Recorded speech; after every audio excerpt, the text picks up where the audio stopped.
see if the stream's up. I'm so self-conscious because I can't see myself, so I'm like, I hope it looks all right.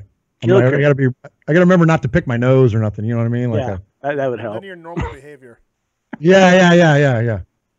Wait, are pants required for this podcast? No, that's as long as you don't tilt the camera down, we're safe. Beautiful thing. All right, I think we're live, fellas. So okay, all right. Murph, Show me a hit. Episode number 57. We ready? You want me to hit the music?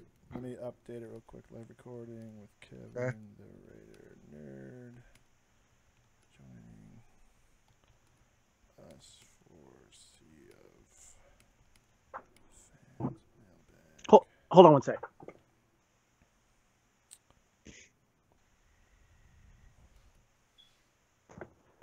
Got to wear my game day hat. There we go. Yeah. Oh, nice. Get your hat on. He's wearing it. Oh, wait, I'll save that for the show, too. Here's Fan Radio, episode number 57, live stream. Dude, I feel like Dan Patrick right now. I'm so Dan Patrick. I would say you look like Dan Patrick, but your hairline is suffering. I'm more Rich Eisen than Dan Patrick with the hairline going on. We both are more with Rich that, Eisen. Yeah. More Scott Van Pelt than we are Dan More Patrick. Scotty Van Pelt.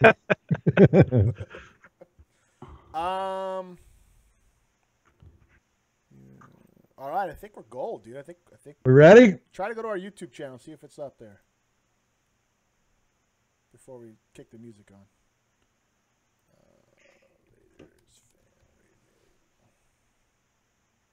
Yeah, it says live now, dude. It's live? Okay, good. Let's hit it then. Now, dude. Kick it. It's live? Okay, good. Let's hit it then. Now, dude. Kick it. It's live? Okay, good. Let's hit it then. Okay. It's Raiders Fan Radio, a podcast by Raiders fans for Raiders fans who are the only fans that matter. That's right, Murph and Sonny from the Dago Dungeon. You got it right here, live. Let's go! Eddie Saber goes all the way. We miss you, we love you, and we'll see you in the Hall of Fame. When you have great coaches, then after you have great coaches, you get great players. You have a great organization, and you tell them one thing. Just win, baby.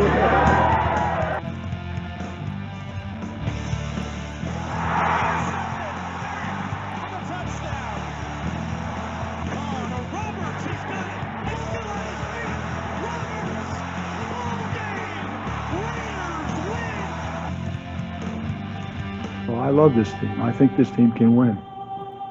I think this team can win.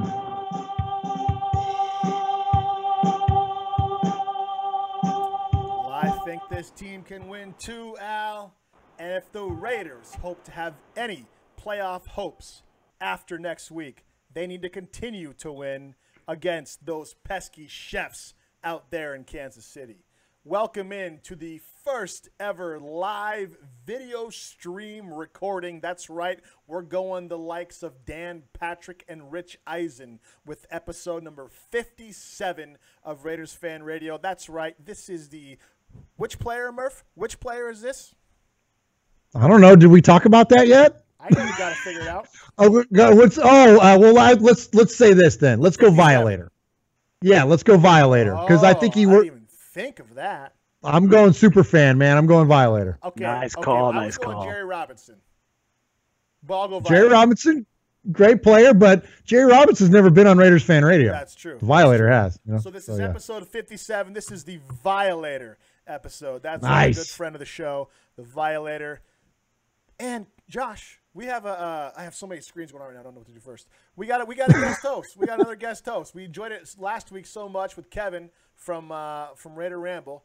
Micah from Raider Ramble. Micah from Raider Ramble. We invited on a good friend of the show. Met him at the Tennessee Titans game back when everybody still thought the Raiders were going to run the table. And then we seen him driving on the road, Murph, just randomly driving home, driving on the road. Kevin, sorry I'm going to butcher your name, Reitzel. Is that how you say your last name? That's right. Kevin Reitzel, a.k.a. Kevin the Raider Nerd. Welcome to the show. What's up, guys? How's it going, man? Your intro, man, always gets me pumped up. And by the way, I'm wearing something special for you guys. Check it out. Don't snatch his chain, Murph. Don't snatch his chain. I got my Crabtree jersey on, and it comes with a chain. Love it. How you guys That is doing, man? amazing. Matt, we're doing great, and I'm glad you liked the intro to the show with Uncle Mosh's voiceover, because Uncle Mosh was over earlier today, and he said, "Who you got this week?" I said, "We got Kevin the Raider Nerd coming on." And he said, "Oh man," he goes, "I want to record an intro for him." And I said, "Okay." So we flipped on the mics here in the Raiders Fan Radio Studio, and this is what we got. Put down your Cheetos. Pass the nachos. Pay attention, boys and girls. We got us all rumbled tonight. That's right, in this corner, you got the two slick and sassy, bald-headed bimbos, Sonny and Murph, taking on Kevin, the Raider Nerd. You know Kevin, he loves movies. He loves the Oakland Raiders, long walks on the beach, Star Wars, Star Trek, Highlander, and all things nerdy. He's the co-founder of Fandom Podcast Network and Blood of Kings. He's got Fandom Podcast Network. It contains shows with pop culture, covering a variety of stuff. Stuff like Blood of Kings, Culture Clash, Couch Potato Theater, Time Warp, Good Evening Podcast, Discoville, and The End Zone. That's all things NFL and fantasy football. And we love us some fantasy football. Stay tuned, boys and girls. It's fixing to get real nice.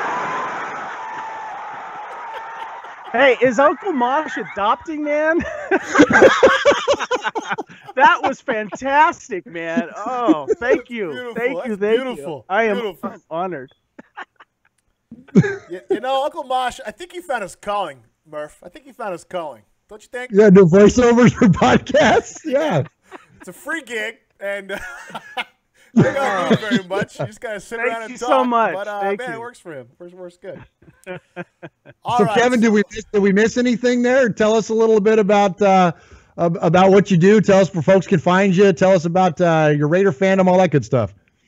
My Uncle Mosh covered quite a bit there. I'm the co-founder of the Fandom Podcast Network and a co-host of several shows there, including Culture Clash, our weekly fandom show, talking about all things nerdy, all the nerdy geeky news, and we're going to be covering Star Wars a lot very soon here.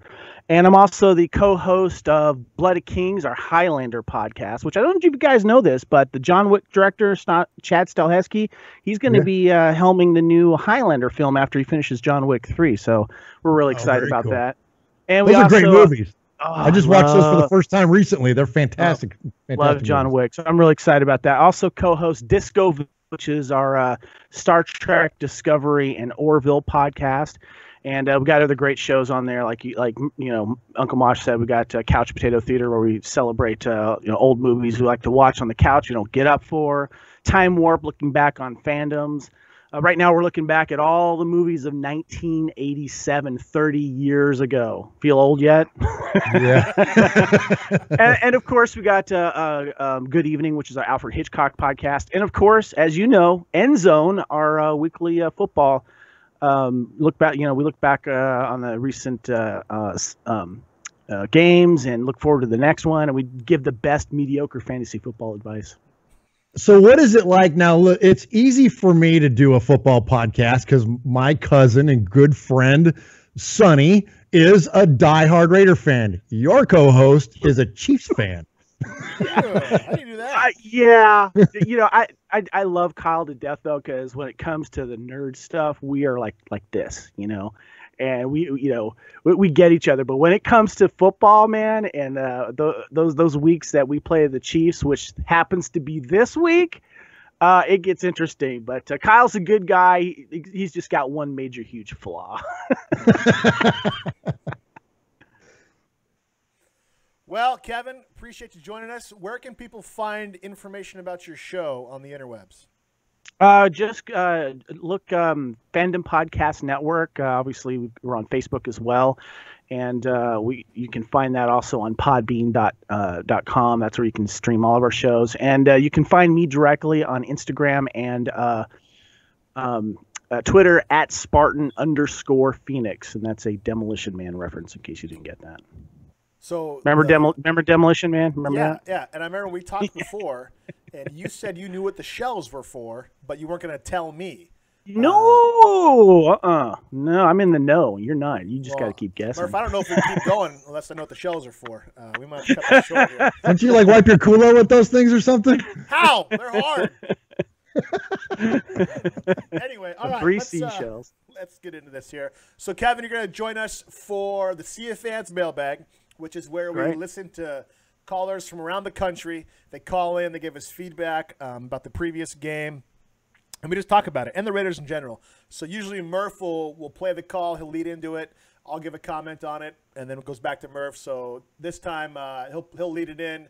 I'll comment on it. Me and you kind of go back and forth, and then we'll go on to the next one here.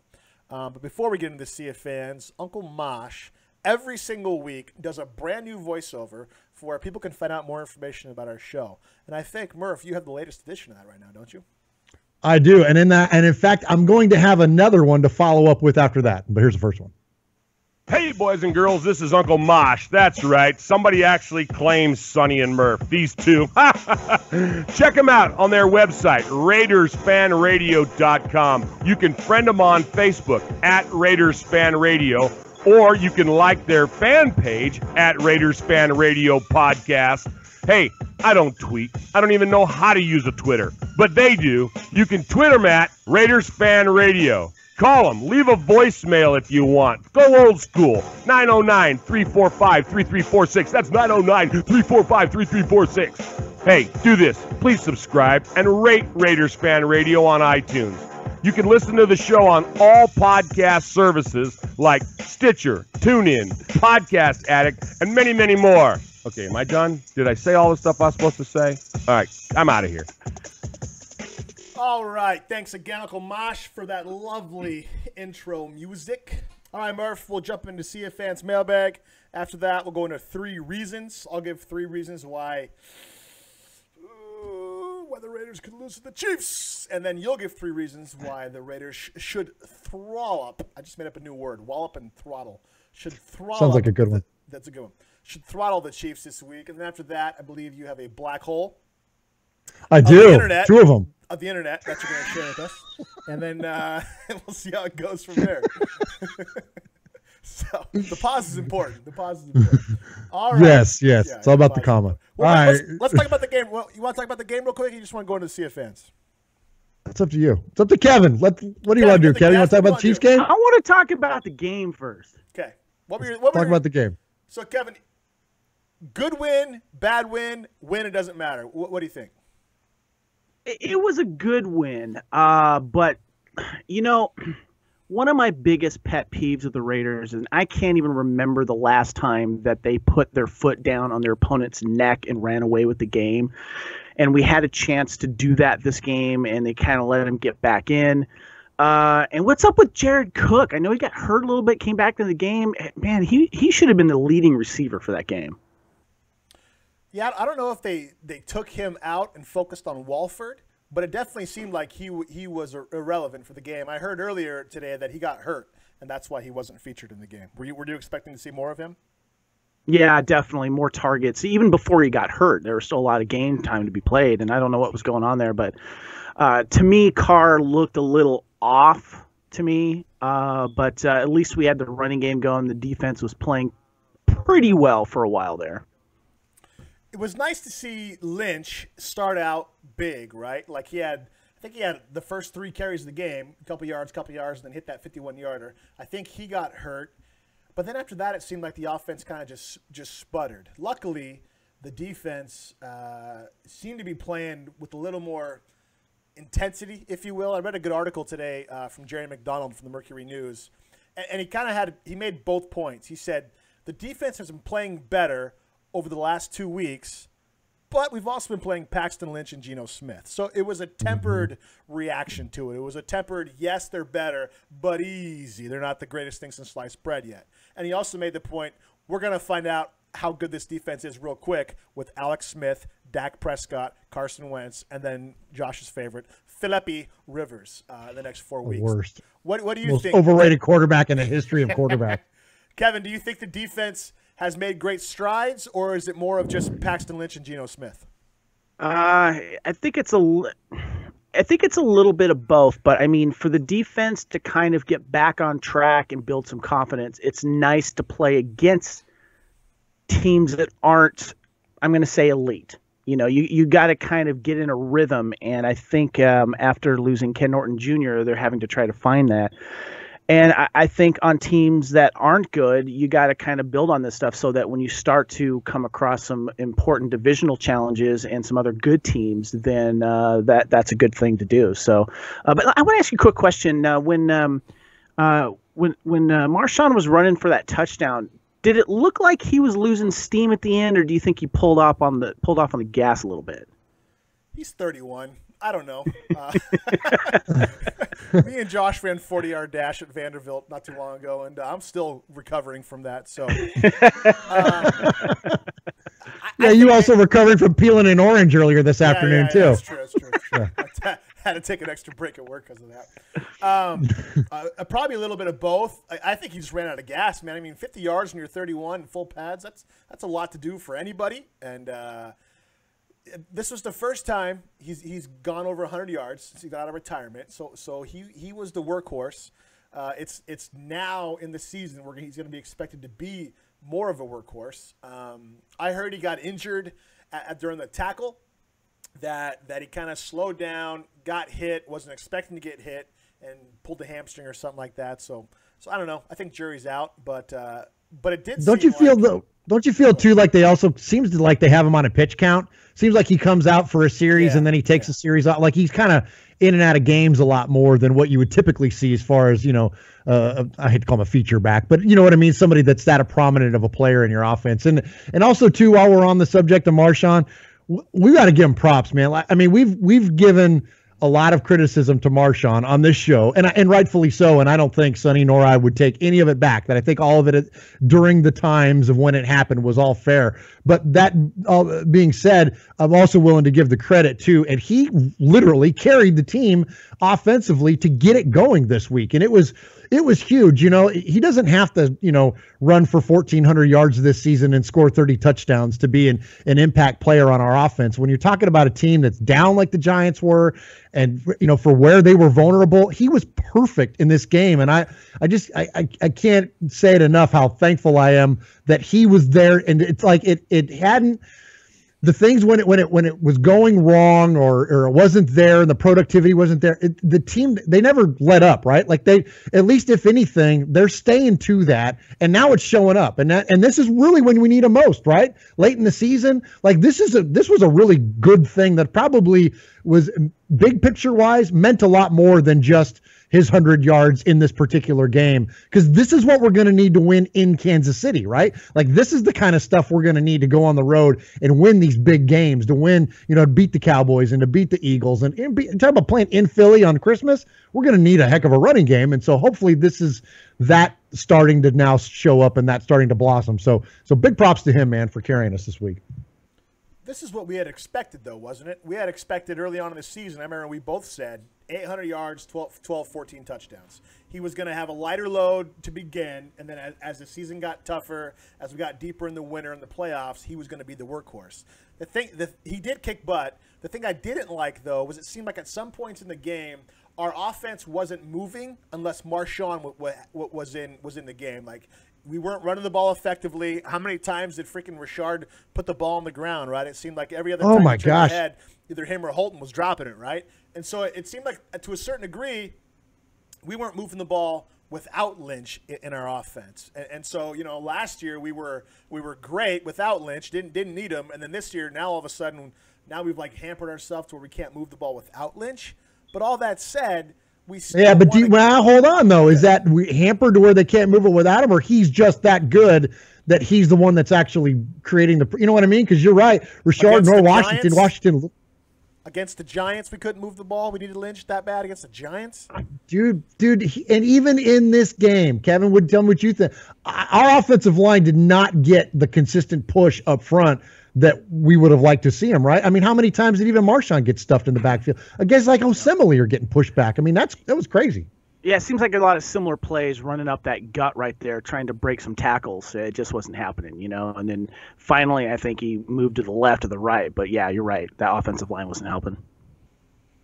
So then we wrote an article earlier this week about how, to win a game in the NFL, no matter how much we want to clown on the Browns or the Niners or now the Broncos, which is pretty fun, it's still pretty tough to win a game. And so even this is still that we beat the Giants. Giants aren't very good. They fired McAdoo, whatever. But we were missing our starting two top receivers. To win a game without your number one and your number two, that's pretty impressive, I thought. And I think it's more impressive when you think about timing. There was a couple routes. Carr looked off the first couple times he threw the ball. I think those were timing issues. So to win a game without your starting one and two, that's pretty impressive. And I took away from the game that they were able to focus in a big game. They needed to win, and they got it done. And that, to me, was impressive. I don't know. What do you think, Kevin? Oh, totally. That's why I was a little surprised about Cook at first. But, yeah, I mean, it was nice to see the other receivers step up and to have a little bit of a running game there. And so, I mean, and this is how good teams win games. I mean, look at the Patriots. As much as we despise the Patriots, it's always the next man up there. The next man up is usually productive, and that's what you got to do. You got to have everyone on the same page. So when someone comes out, someone can go in and keep the play and keep the drive alive. Were you disheartened by Holton kind of messing up on quite a few plays? Yeah, totally. I mean, he showed some promise earlier in the season with that long touchdown run, and holding on to the ball is still an issue with the Raiders, I guess. But some plays were made, and we might eventually score enough points to win the game. The defense was starting to let them back in, but this is one of those things too that as a player, when your top two receivers are out of the game, this is where you make your mark. And I don't know if we saw any of these players make a mark. Seth, of course, is always the other guy. He'll get that other touchdown that that Mari and Crabtree don't. But it's one of those things where, like, as someone like myself, if I was in that situation, I would do my best and play my best and just stay focused so I can make my mark and be called up. What about Patterson? He seems to be emerging a little bit, huh? I would agree with that, and I like him too. He seems to kind of be an all-around player, which we like. Yeah. And I his hands are surprisingly good. That was like the knock on him, right? Was he had bad hands? Beautiful. Heck, of course, you and I would look good, if we with hands on this team. But he's looking pretty good as far as that goes. Seems pretty consistent. I agree. And he's fast, which is fun to watch. A fast run fast. Yes. In a Raider uniform, it goes hand in hand. Yeah. We gotta get Kevin out of here in a certain amount of time. So Murph, without any further fondue, let's jump into the Sea of Fans mailbag. There he is, baiting, looking. He's under the gun. He's caught. He throws. It is.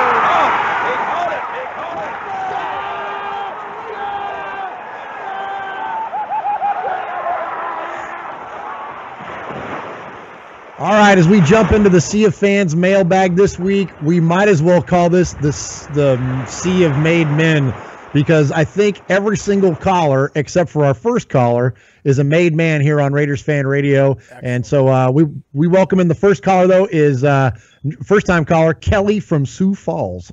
Hi, this is Kelly with Kelly from Sioux Falls. Just want to, first of all, thank you guys for putting on this podcast. I come across it here about a month ago, and I really enjoy it. Thanks for what you do. Great game on Sunday. It's always great to beat the Broncos. Just a few things I took away from the game. That was, which everyone knows, Aqib Talib's a punk, and good that someone put him in his place a little bit. But I was very impressed with the Raiders and their defensive line play. It was good to see. I think that was helped out by some pretty poor quarterback play by Denver, but hey, we'll take it. Thankful to get the win, and it looks like we got some hope for the rest of the season. We'll see if we can string a few more together and make something out of this season, maybe build some steam going into the playoffs. Thanks again for what you do, and go Raiders. Go Raiders. Thank you, Kelly from Sioux Falls, for calling in, and thanks for listening. And this wouldn't be fun if nobody listened. So I agree. Aqib Talib is a punk. He was a punk the day after we played the Broncos, and he's still a punk the week after we played the Broncos. Kevin, he mentioned the D-line play. I think it's now 2 weeks into the no Ken Norton Jr. experiment in Oakland. Sacks are up, productivity is up, turnovers are up. Again, is it more of Pagano or is it more of who we've been playing? Either way, defensive line's playing better along with everybody else. How neat is it to finally see Autry stepping up and Irvin too as well, right? I mean, where was Irvin? Oh yeah. Yeah, I love to see Irvin. That was great. And Matt getting that strip sack. Oh, love that. I don't know if it's Pagano. I would love to say, yeah, it is, and it's good. But, I just think that it's sometimes change is good, even if you don't know the definitive answer of this particular question you're asking here. And it seems to be that whatever has happened is changing for the good, and I hope it continues. Because I'm seeing the defense play with a little more zest, and that's what I liked, and that's what I saw out of that game. I mean, that was fantastic. They're definitely a little more fire. I love that. Irvin had the strip sack, and Bowman recovered the fumble. And then Max like, oh, it takes two guys to sack him and get a fumble? I'll do it all by myself. And just comes in, just says, hey, y'all, remember me? I'm still the defensive player of the year. That was pretty awesome. All right, we got one more that didn't make the cutoff from last week, and we're going to hear from him again. This might be the first time we've had a double made man call this week. So anyways, we're going to go to Johnny in San Diego after the Bronco game. Hey, Sonny and Murph, Johnny in San Diego. Back again, made man, hashtag that. A couple shout-outs. Shout-out to Q-Dot Raider, the only dude that can leave whatever job he has and walk into any radio station, and they will throw him the slow jam hour. No question. And then a shout-out to the SC Raider Nation for bringing it. Counting 3 of us. We need some type of nickname or something. Let's work on that. One thought from the Bronco game. Hey, Talib, you thought you were Debo. But you got punk harder than Manti Te'o without caller ID, bro. F that guy. Well, let's see. For the Giants game, which I'm going to be at, I don't know, Sonny, Murph, this has to be the moment when Todd looks at his play sheet under the section what if, right? I mean, what if? I mean, he's going to be throwing out hopefully triple tight ends, running backs in the slot, hidden ball trick, Donald Penn, fullback, something. He's got to throw it all out there because we got no Crab, we got no Coop. So let's see how smart Todd Downing really is. And that's not saying much so far, so let's see what he does. And then lastly, we cannot lose to Ben McAdoo. We cannot lose to the guy that looks like the guy who worked the soft porn section at Blockbuster, bro. Again, we cannot lose to Ben McAdoo. We cannot lose to this guy who looks like the leader of his local IROC car club. We cannot. Go Raiders. Go Nation. We are alive. We are 5-6, 1 game back. Let's go. Raiders. Johnny and San Diego coming strong. I love that call. That call take. made me. Oh, that was awesome. We missed him last week. He wasn't there. Johnny. I know. I think we got a 2 for this week, though, so we're in good shape. I'm going to be in San Diego in March of this coming year for a training, for a job thing, so maybe we'll have to hook up. Johnny, love it. Love the fire. What do you say? McAdoo looks like the guy who was running the softcore porn section or something like that? Yeah, Blockbuster, and also the guy that runs this local IROC car club. Yeah. But hey, he made a great point. The Giants, there's nothing more to lose, right? The Raiders have everything to gain and nothing more to lose, so they need to throw in everything. And especially when you're down Crabtree, you're down Cooper. Hey, ever heard of Clive Walford? He had a great game, right? He had a great game. So I agree. I agree with Johnny. There's nothing more to lose. Okay. All right, next up. Yeah, okay, next up we got we're going to go hear from Yayo out there in Central Jersey. He called in at halftime of the game. Sonny, Murph, what's up, fellas? This is Yayo. Once again from Central Jersey. Man, this game is brutal right now. It's halftime. I'm watching the game with my peoples out here, bunch of Giants fans, and essentially these guys are mad at me right now because we're saving Ben McAdoo's job. This is horrible, man. I'm to the point where, man, I'm a Raider for life, but I don't even want to go to the playoffs, make a fool out of myself there, man. It's like, for what? For what, really? JDR got to go. The defense looks better, but still really playing right now. I don't know, man. I hope everything is well with y'all. 2018, let's go Raiders. 2018, let's go Raiders. All right, yeah. I wish I could say go do some. I'm going to guess he's in a much better mood now, but with the Raiders winning. Yes. And the Giants firing their coach. Yes, see, everything worked. That's why you never call mid-game. Just always wait until the end. You never know what's going to happen. Because think about it.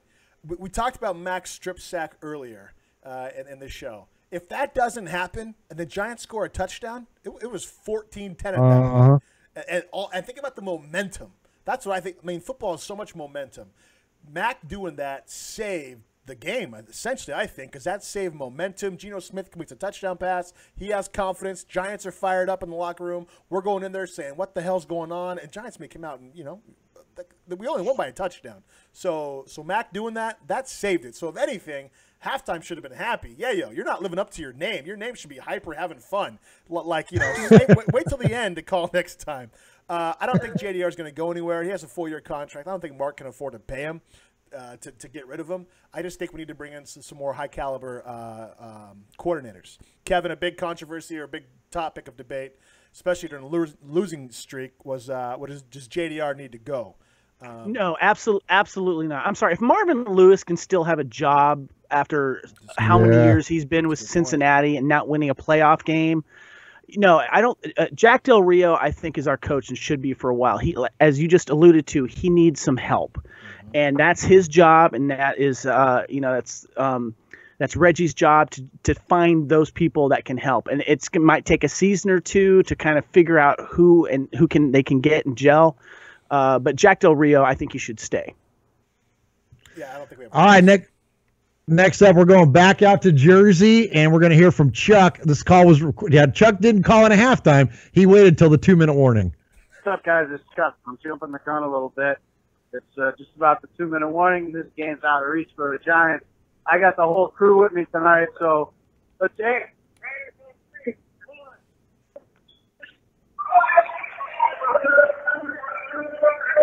That's from the Black Hole, New Jersey.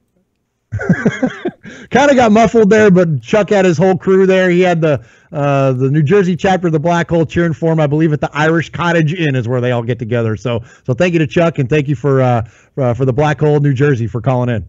Hey, that was pretty cool. The gift wasn't so great because the phone was muffled, but the thought that he'd want to call in to our show and leave a voicemail with everybody while the game is still, not 100% settled. That was pretty cool. Appreciate it, Chuck. All right, next up, this is Sonny. Kevin, I'm going down on record as saying this is my favorite call I think we've ever had to the show. This, and I don't want to set it up too big. We've had some We've had some fantastic calls. Johnny earlier was great. We're going to hear from our buddy Q-Dog, who is turning into not only one of the crowd favorites, but I'm telling you, as of tonight, this might be the best call we've ever got. Greetings, Aaron. The Q-Dog Raider here, calling from the east side. What's good, Raider Nation? Once again, Murph, Sonny, salutations to the consigliere, Uncle Mosh. Love you, baby. Well, look, we finally did it. We're 6-6. Not the 6-6 we wanted, but we're atop the AFC West. Long time coming there, but I'm going to hit a few topics. I'm going to hit it. I'm going to quit it. Listen, Marshawn Lynch, love him, can't stand him, tolerate him. He's repping the old town like no other. I'm telling you, he carried us last week, this week. Big ups to him, man. You got to give it up to him. He's bringing heart to the East Bay, and we're going to need it this time of year. The O-line, they look like some cold garbage, but you know what? They're turning it around. For the past 3 weeks, I've been hard on them, but you know what? They're bringing it. They're opening holes. They're finally learning how to run block and consistently. Not too happy with Penn, but I'll deal with it. Gabe Jackson, he's got to do better, but he's doing better. He's got to do even better than what he thought. If I'm not mistaken, did we have a Clive Walford sighting? Hey, man, I thought, you know what I'm saying, I was going to have to quit drinking milk because he pop up on the back of that carton with his ugly ass mug. You know what? Hey, as long as he's going, you know what I'm saying, over the middle and giving us production, I'll take it. Our defense seems like it's an NFL caliber defense the past couple of weeks. Coincidence? I move on. Cordell Patterson, he has got to be our number 3. I don't care about Seth Roberts. He is our number 3. And since I'm bringing new things to the table, let me go ahead and put this out there. This thing of ours, you can't have, you know what I'm saying, La Casa Nostra without a hit list. So let me go ahead and pony up 3 names for you. Holton, good to know you. See you. He's got to go. Reggie Nelson, if he takes another bad angle, I'll tell you what. I'm going to have to come on the field, you know what I'm saying, and tighten his wig up. Seth Roberts, hey, he's got to go. We can't have a dude that looks better than my sister, and she's hot. That brings nothing to the table, but I'm going to get angry talking about that point. So look, she's sweet, baby. Time to tighten up, strap on. We got to go up there and we got to, you know what I'm saying, represent because their train may be coming off the track, but they're going to get right. They're going to crack back and we come up there. It's going to be cold. No excuses. Handle it, baby. Hey, we tied at the top of the league. This call's been brought to you by the Defenders of Silver and Black. DFW Chapter President Willie Flores. Hit him up. Man, is that awesome or what? Q-Dog, bringing it. Is Seth really that handsome? No. I don't know, but that was pretty dang funny, though, man. Garoppolo's way better looking than Seth Roberts. Wait, who? Did I say that out loud? Who you talking about? Nobody. No, I didn't say anything. Oh, you're not talking about Derek Carr and his perfectly manicured eyebrows, are you? No. That was before this. Or his dreamy eyelashes? All right. Good call. Sorry, I meant to think that. Good call, Q-Dog. Kevin, what'd you think of his hit list? Johnny Holton, Reggie Nelson, Seth Roberts. Agree, disagree, what? I agree with Holton. Seth, I'm waiting on, and I'm sorry. I'm gonna defend Reggie for now because he's brought in a lot. He's brought in a lot of good talent, and I know he's slipped up Reggie a few McKenzie. times there. But No, yeah, Reggie Nelson, free safety. Yeah, he's. I'm sorry. I thought he was talking. Oh, okay. Sorry. No. Reggie. Oh, Reggie Nelson. Yes. Yeah. Get rid of him. Yeah. Yeah, I think everybody's in unison when it comes to Reggie Nelson. He's. I mean, how many more bad angles is this guy going to take before we? And see Sean Smith, he's on my hit list. Get rid of him. There you go. That one's going to hurt though because we paid him millions. So. Although isn't he doing better now that we're playing different kind of style of defense? I think he's been playing better. Well, hey, look in the Bronco game. Yeah, because a different style of defense. And Pagano had him shadowing Demaryius Thomas, who's not as fast and as agile as he used to be. Yeah. You know, this is not the Demaryius Thomas of, 2011, whatever that year it was that him and Tim Tebow connected to beat the Steelers. But, that's not the same player anymore. And so, yeah, Sean Smith can match up perfectly against guys like that. You just don't have him on, Brandon Cooks. So that, yeah, I think Sean Smith's doing. And here's what our big beef has been about Downing and even Norton Jr.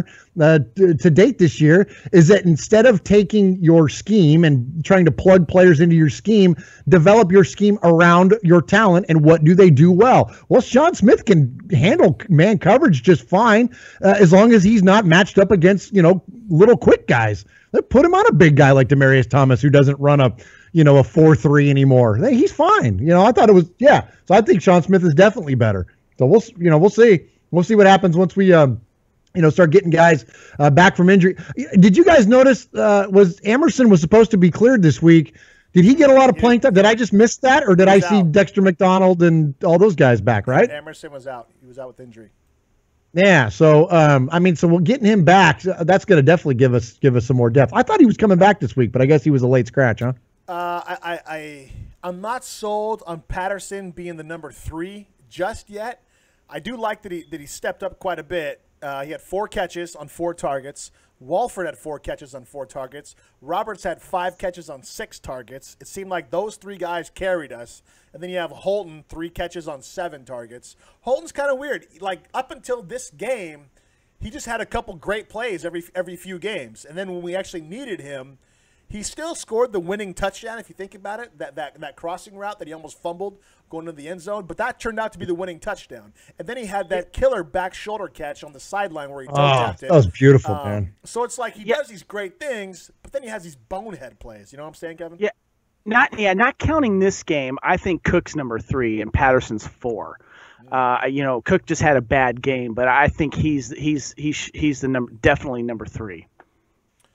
Yeah. Yeah. As far as the target list, I agree. And you know what? And also I'm glad to see that Walford, at least whether it was more targets or whether he was getting open or he was a feature, being that we were going to, since we were down our 2 starting wideouts. So one of the things that I speculated on when we got Jared Cook was that we were going to have our own version of, I hate to bring up his name even, but Aaron Hernandez and Rob Gronkowski. I thought this was going to be our twin towers. I thought we were going to have these guys in an ace type formations with bookended tight ends and send them out to take advantage of seam routes and and mismatches against linebackers and all those crazy things that the Patriots used to do.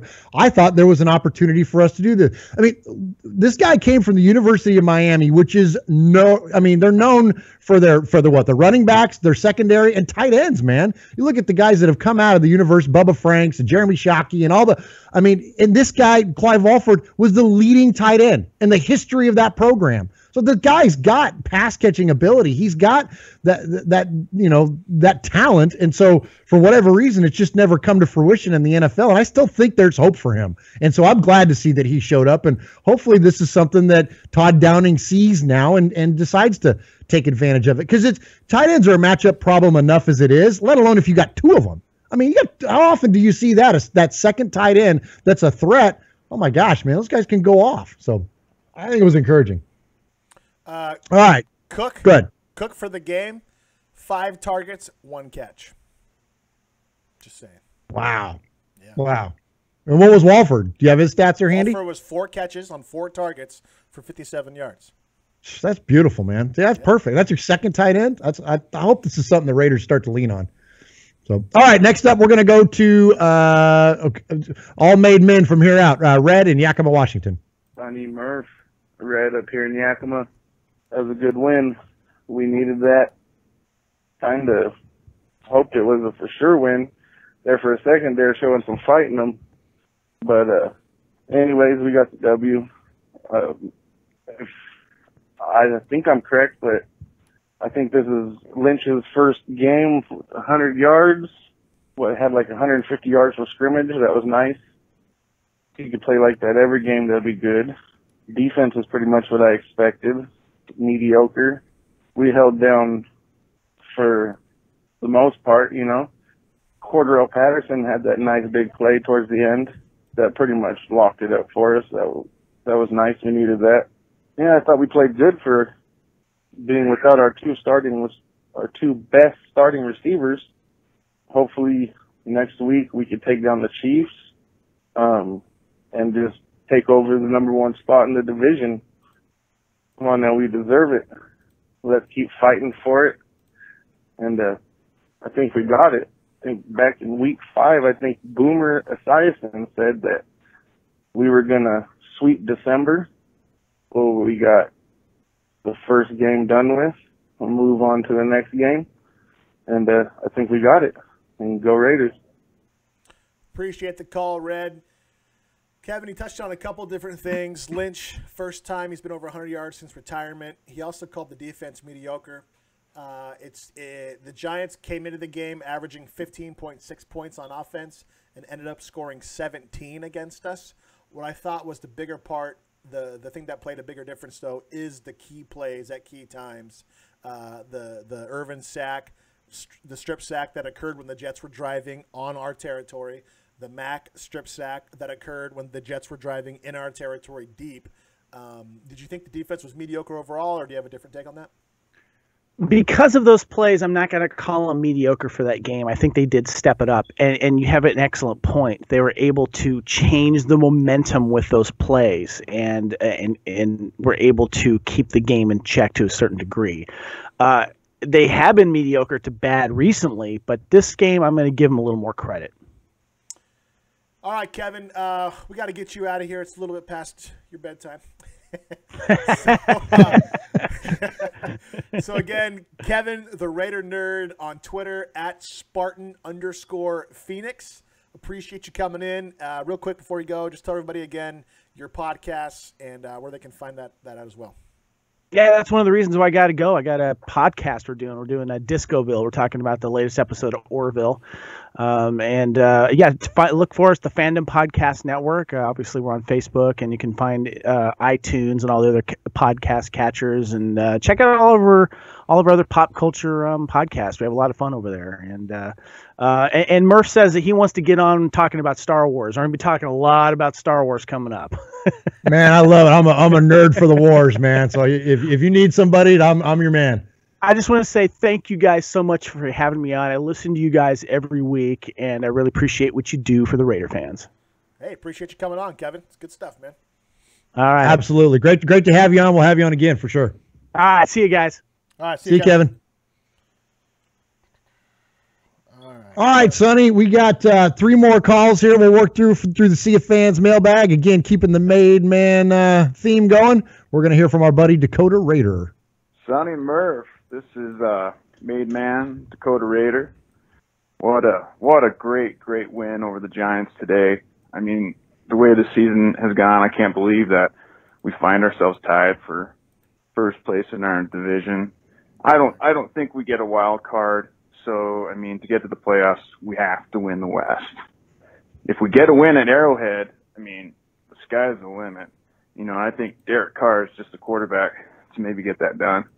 Our defense has looked great the last 2 weeks. I mean, finally somebody else is making some plays with Mac being double and triple teamed constantly. I mean, Irvin must be playing pissed off or something since his buddy Kenny got fired. But, you know, Autry's looked beastly the last 2 weeks too. Can't believe I'm saying that. But I guess how much of that improvement in the defense is Pagano? How much of it is Bowman running the show? Or just that we played 2 crappy teams? You know, probably all of it. Anyways, love your show, guys. Definitely looking forward to the YouTube Live. Have a good one. All right, appreciate you calling in, Dakota Raider. And Murph, I think he just heard himself as he was listening to the show on the live chat on very cool YouTube there. Yeah. In fact, Ron says, "Yeah, you're up, Dakota. Good stuff." Murph, I was messing. That's awesome. I was messing with the settings, so I didn't quite hear everything you said. Maybe you're better served chiming in on that one. Man, I'm completely I'm enamored with the idea that we're so meta, man, that we're live, and the guys that are listening to themselves recorded and playing live are live watching. Like I don't know, I'm freaking out, man. Yeah. He says Twilight Zone. He says Twilight Zone.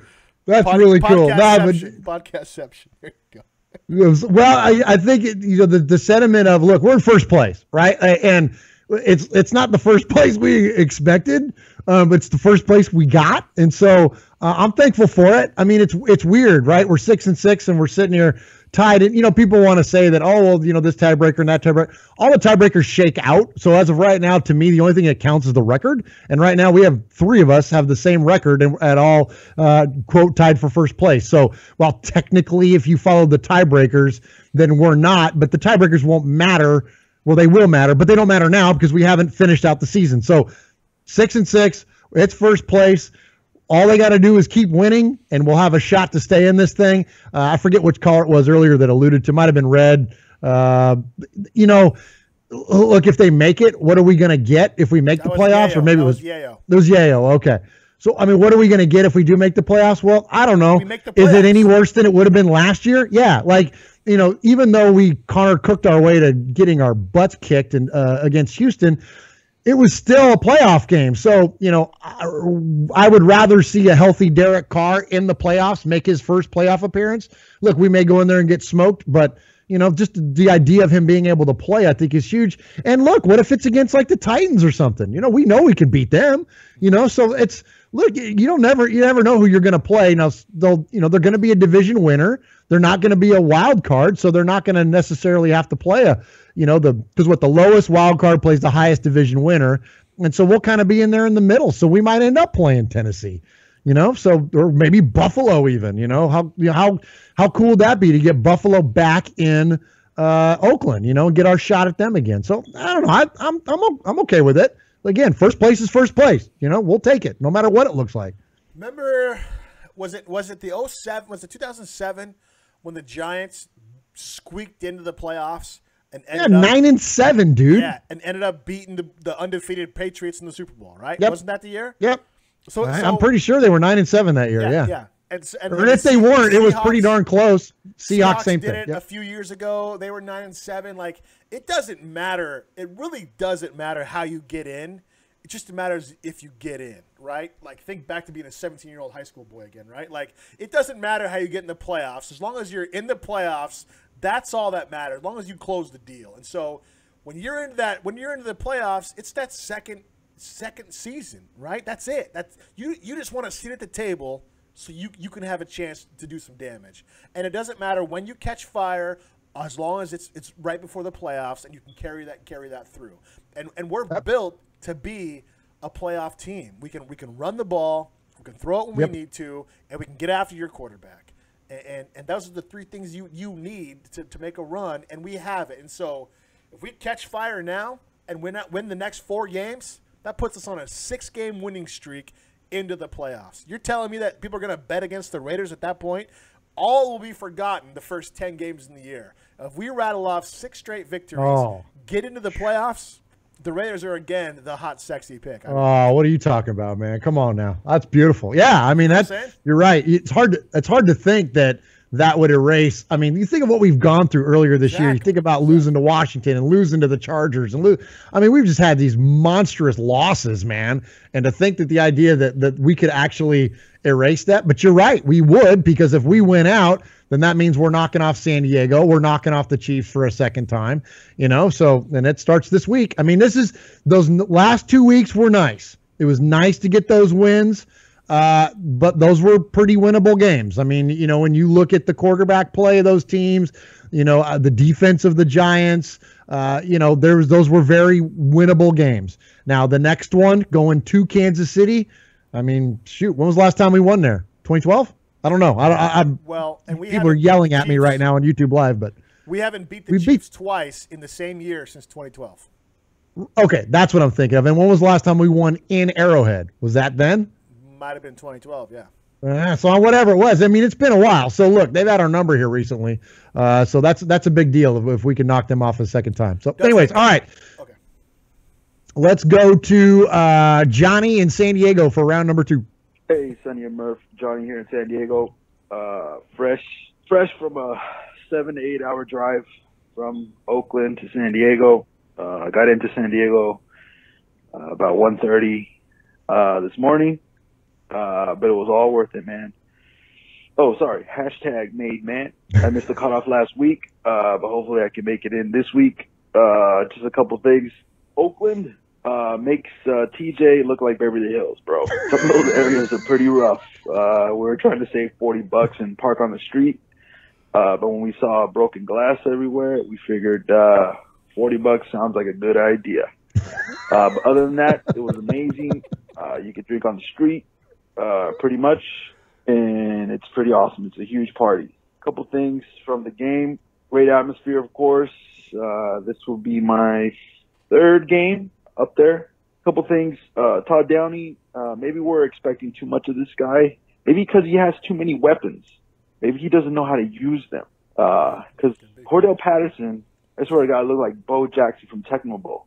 I mean, dudes were just bouncing off the guy. So maybe there's too many weapons and he doesn't know how to use them.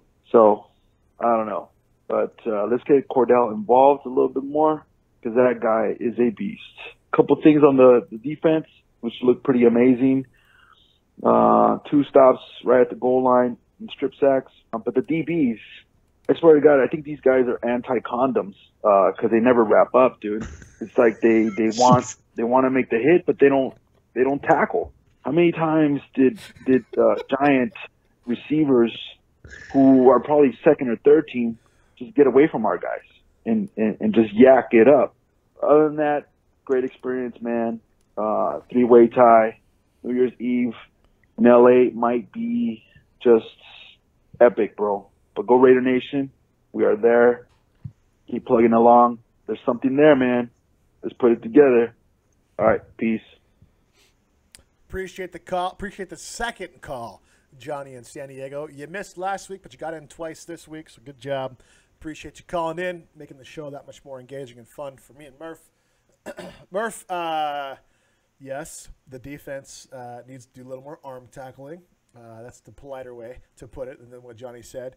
He mentioned Patterson's looking beastly, looking Bo Jackson worthy. First of all, don't insult Bo Jackson and Tecmo Bowl with that reference. I know, right? There's nothing that comes close to Bo Jackson and Tecmo Bowl. It's immortality right there. Yeah. That's crazy.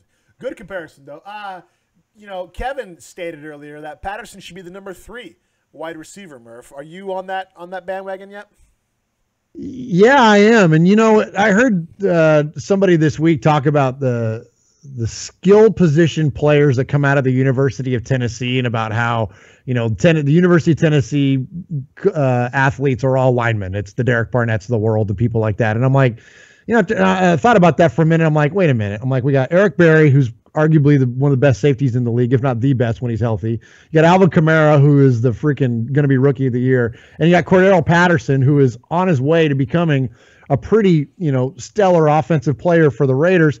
And so, and the reason I say all that is because this guy, he's always been fast and he's always been big, but much like a lot of Raider players in the past, he had weak hands, right? Darius Hayward-Bay, anybody? Like, you can be the size, you can be the prototype, but if you can't catch, then what does it matter, right? Well, not only is he's developing hands, and I was joking earlier that, even, you and I would have the best hands on the Raiders because of all the drop issues. But, but joking aside, like Cordell Patterson's not dropping passes like Johnny Holton is, Crabtree is, right? Like Cooper is, like these other guys are, Seth Roberts is, and Seth Roberts is fumbling, and these other guys are fumbling too. Cordell Patterson, I don't recall, has had any, issues with the dropsies this year. Even Marshawn is dropping passes. So I think that as far as the way that Cordell Patterson has developed, I know you paid Seth Roberts a bunch of money in the offseason, but, we signed Cordell Patterson as no slouch on his contract. And so, I don't see why not. And especially, here's what I do say, especially with Coop going down. We're going to get Crabtree back, but Coop with the ankle injury and more importantly, the concussion, people were kind of bummed about the addition of the ankle injury and how that was going to keep him out.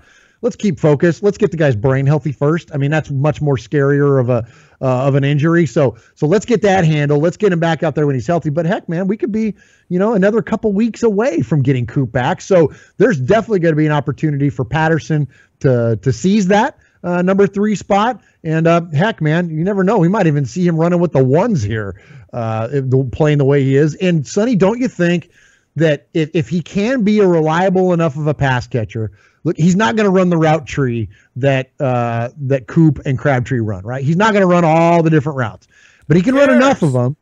And if he's reliable, and he's a matchup, right? And if he's a matchup problem because he can box people out with his size, heck, man, why not? I'm with Kevin on that. Why not, have him be our number 3 wide receiver and be up there on the target list? Heck yeah, man. I think it's great. I've always liked him. I thought, look, when we drafted Denarius Moore, who was also on that same University of Tennessee team, I thought, well, that's a nice player, but that was kind of like the also ran. It was kind of like when I forget who Jacoby Ford was. He was out of Clemson who got drafted before him. Was it like Dexter McCluster or something like that? It was somebody like really good in front of him, and then we got the also. And it was like, okay, the Cordell Patterson went, and then we got the also. Well, now we got the guy, and so I've always thought he's been a really fun player to watch, and so I hope he does. I really do hope he does. Cordell Patterson has 31 targets and 25 receptions on the year. That equates to an 80% catch rate when you throw him the ball. That's interesting. Interesting stat number 2 around Cordell Patterson. In his last 5 games, he has 16 targets and 14 catches. That's pretty good, right? That's legit, dude. That's legit. Yeah. Against the Dolphins, he had no receptions and no targets. Against Buffalo, he had 4 targets, 3 receptions for 7 total yards. He was averaging 2.3 yards per catch. Then against New England, 4 targets, 4 catches for 45 yards. Against Denver, 4 catches, 3 targets, 72 yards. And against the Giants, 4 targets, 3 catches, 97 yards. Maybe the Raiders are starting to see something in him, and we're going to start exploring it more. Maybe this is the start of Cordell stepping it up and being more of a guy who's going to be centered in our offense. Or maybe it's the result of our top two guys going out. I mean, you never know, right? But one way or the other, if Todd Downing doesn't at least make this some part of our offense, then it's a mistake. Because if you remember early on, he was in the backfield. Remember, like Patterson was running the football. Montgomery in Green Bay, kind of like exactly. And then we went away from that, and then all of a sudden now he's catching passes. So look, the guy is a playmaker, man. So give him the ball. I mean, that was a screenplay, right? When he took off for those big yards, like I mean, get the guy the freaking ball. Just get him the ball in space, and then let him go to work. Like that's I think it's great. I don't think that, and I don't think it's so much of a knock against Seth Roberts as it is just Cordell stepping up and playing big football. You know what I'm saying? Yeah, absolutely. Well, I mean, Roberts isn't Captain Clutch like he was last year either, though. Like he's kind of disappearing on some stuff, and then he does goofy stuff like holding the football out and getting it knocked out of his hands and all that. That didn't help him very much, huh? No, I don't think so. I don't think you can't be sloppy. Look, you can't when you're a team that's fighting for its playoff life, you can't be sloppy like that. And I think that as a coach and as a coordinator, that's what they're looking at. It is that who gives us the most opportunity to, secure the football. I mean, I hate to put it that way, but 80% of your passes thrown to you, especially on this team, I think the Raiders lead the league in drops. So when you have a guy on the team who leads the league in drops, you have a guy who's catching 80% of his passes. Like, go learn to run routes, bro, because we're going to throw you the ball. Yeah, exactly. But until then, here's a screen and here's a streak. Master those. And what Bruce Lee say? He doesn't fear a man who knows a lot of kicks. He fears a man who knows one kick. And so that's right. If Cordell is our version of Tyreek Hill, so be it, man. So be it. So be it. Put him on the 9 route and let it fly, right? Let it fly. All right, here we go. One more. Last call of the night comes from Ron in Alliance, Ohio. Here we go with the meta thing again. Ron's listening to Ron. Listen to Ron. Yeah, here we go. Hey, guys. Ron from Alliance. I think yesterday's game was really good despite the fact that it was kind of ugly because I think that that's going to give some invaluable experience to those receivers that we don't see that much. And maybe we'll lean on them a little bit more. Holton made that sideline catch. Maybe we want to look at him as in a red zone target, use him kind of like a Bryce Butler. But overall, pretty good game, and hopefully we can make some noise against the Chiefs here. I think we're going to play an inspired Chiefs team after the way they've been downtrodden, so we might have another game like we did last time, back and forth. And, defense seems to be really picking things up. It's nice to see people moving around, and even Todd Downing there, the 3 tight end formations, that was kind of nice to see because you see Clive Walford making an appearance. So, maybe this little bit of distress that we're facing here has given us a necessity to approach things in a different way that we could end up finding stuff we like and we use later on down the road. That's all I got. Go Raiders. Have a good day. Bye. Ron's a smart guy. Ron's a great guy. Thanks for calling in the past, which is the current, and thanks for watching and commenting in the current, Ron. That's pretty cool. Ron's in the chat on YouTube right now. Murph, he made mention, I know we've talked about this on the phone, I don't know if on the podcast, but it's nice to see the defense moving around. And I think that's I think that's a twofold thing. I think one of those is Bowman's presence. It's been mentioned multiple times by multiple people. Bowman is out there moving guys around, putting guys in the right spot, lining guys up, and then at the same time bringing in Pagano. I think that's helping it as well. And so I think we're blitzing more. We're seeing more stunts on the line. We're seeing Mac moving around. I honestly think, for as simple as an explanation as it is, when Norton was with Seattle, they didn't have to make adjustments. They just came out in basically a cover one and said, beat us. And people couldn't, and that's where the Legion of Boom started. That's a great point, man. So he didn't, great point. And he was linebacker coach up there, so he didn't really have to do a whole lot. down here when you don't. Yeah, when you got that, Bobby Wagner, Bruce Irvin, and KJ Wright. Yeah, what are you going to do, linebacker coach? Exactly. Yeah. And so coming down here, I think he was forced to be creative, and maybe he's just not that guy. Maybe he's just not there yet as far as his defensive scheming is concerned. But Pagano is, and it's neat to see guys moving around, guys in position. You know, for as much as Irvin was upset, and Mac too for that matter, about Norton leaving, they're sure playing a hell of a lot better now that he's gone. And I think that has to do with the putting the right player in the right position. Einstein says if you judge a fish by his ability to climb a tree, you'll be severely disappointed, right? And so much of this, you could have the 11 greatest defensive players of all time, but if you're putting Lawrence Taylor as a safety, and then you're putting Ronnie Lott as a defensive lineman, you're not going to do very well, right? And so I think it's twofold. I think it's bringing in Pagano, and then also the presence of Bowman to direct the traffic as well.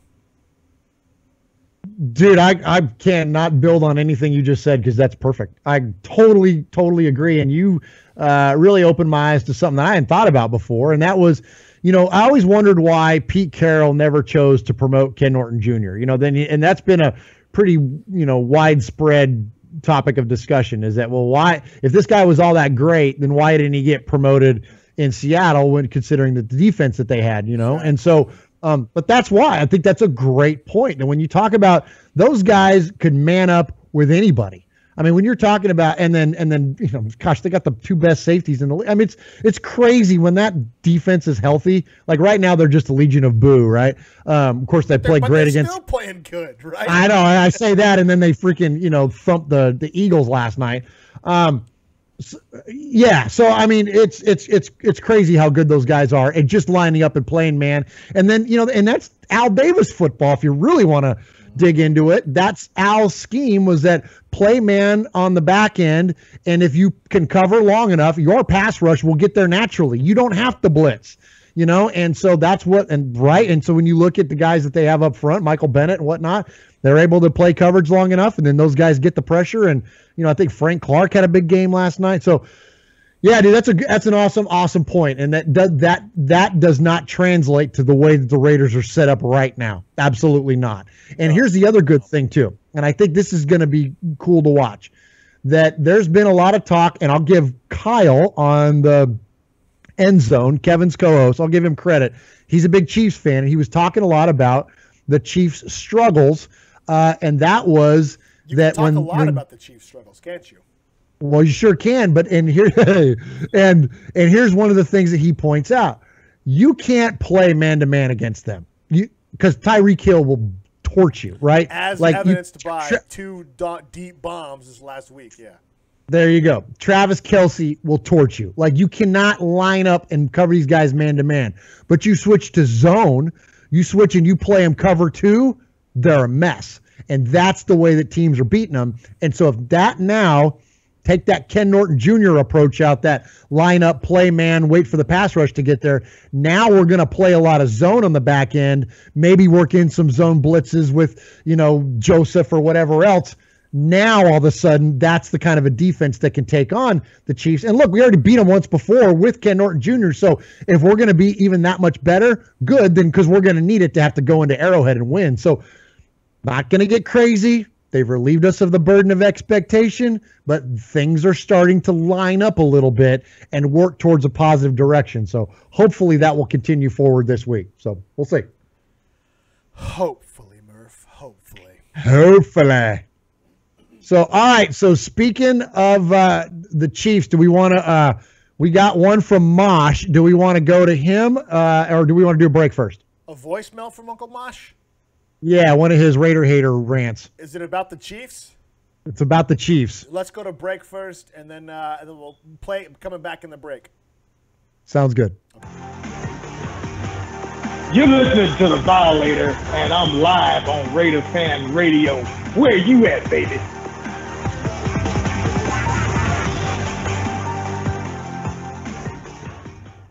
Hey, Raider Nation. That's right. You listen. You listen to Sonny and Murph on Raiders Fan Radio. Well, they're taking a break. That's right. Sonny had to go tinkle, and Murph's probably eating again. But right now, this is Uncle Mosh, and I want to talk to you about something serious. I want to talk to you about 2 all-beef patties, special sauce, lettuce, cheese, pickles, onions on a sesame seed bun. That's right, I want to talk to you about McDonald's. You know, their colors, McDonald's. Oh, no, wait a minute. That's the Chiefs. Oh, I thought the Raiders were playing Ronald McDonald this weekend. No, they're not. They're going to play the Chiefs. And you know what? We hate the Chiefs. You want to know why we hate the Chiefs? Because the Chiefs have the worst fans in the entire NFL, according to Emory University. Sorry, That's Kyle. right. They did a study. I promise you, there is no Chiefs fan radio. I promise you, it's not out there. It's not happening. The only thing the Chiefs could ever do that was similar to us was build their stadium to look just like the Oakland Alameda County Coliseum. That's right. Check it out. I'm not lying. Uncle Mosh, don't lie. Here's another reason. Our bosses, longtime bosses, hated each other. Lamar Hunt and Al Davis, there was no love lost there. Plus, we love to beat the Chiefs. We do. We beat them all the time. Okay, the worst part, though, here's the worst part. Here's why we really hate the Chiefs. Marcus Allen, how much time did you spend in a Chiefs uniform? Hello, Rich Gannon, how much time did you spend in a Chiefs uniform and a Raiders uniform? But you know who the worst one of them all is? Alex Smith. Are you serious? Alex Smith is your quarterback? And who did Alex used to play for? That's right, boys and girls. He was an alfalfa sprout eater. There wasn't no 2 all-beef patty, special sauce, lettuce, cheese, pickles, onions on a sesame seed bun for Alex Smith. No, he'd go in and says, I'll have the wrap, please. This is Uncle Mosh, the Raider hater. I'm out.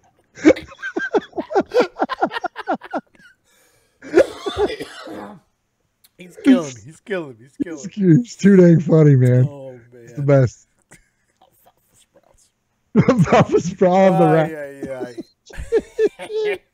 You know, Murph, this is I hate the Chiefs. It's Chiefs week. I hate the Chiefs, man. Hate the Chiefs. They're right there with the Donks, man. And look, in the history of the rivalry, they're number one. Like the Chiefs Raiders is number one. They are number now one. More recently, it's become the Broncos. You know what I mean? Especially with the latest run that Pepe had and all that stuff. But look, man, I mean, these are all right. Look, and that's I hope Raiders Nation gets fired for this. This is owner versus owner. This is player. I mean, this is Ben Davidson. I mean, this is deep. This is franchise. This is deep. AFL, NFL. This is deep, dude. Yes. Deep. Absolutely. Deep. Not to mention, we stole their baseball team. Yeah, right. Kansas City, we stole their baseball team. Absolutely. I looked it up. Sure enough, Uncle Mosh is correct. 2017, June 21st, an article written by Jeff Patterson, theKansasCity.com, Emory University study, the Chiefs have the worst fans of all time. Here's one of the quotes. The Chiefs are the tough one on this list. The Chiefs fill their stadium, but at a relatively low price. Keep in mind that the analysis includes factors such as population and median income. In addition, Kansas City was ranked 29th in terms of road attendance last year, and the social media following is middle of the road.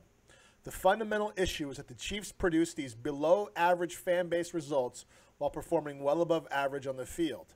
But, Murph, that's not really the case. Chiefs fans are smart, and you called it.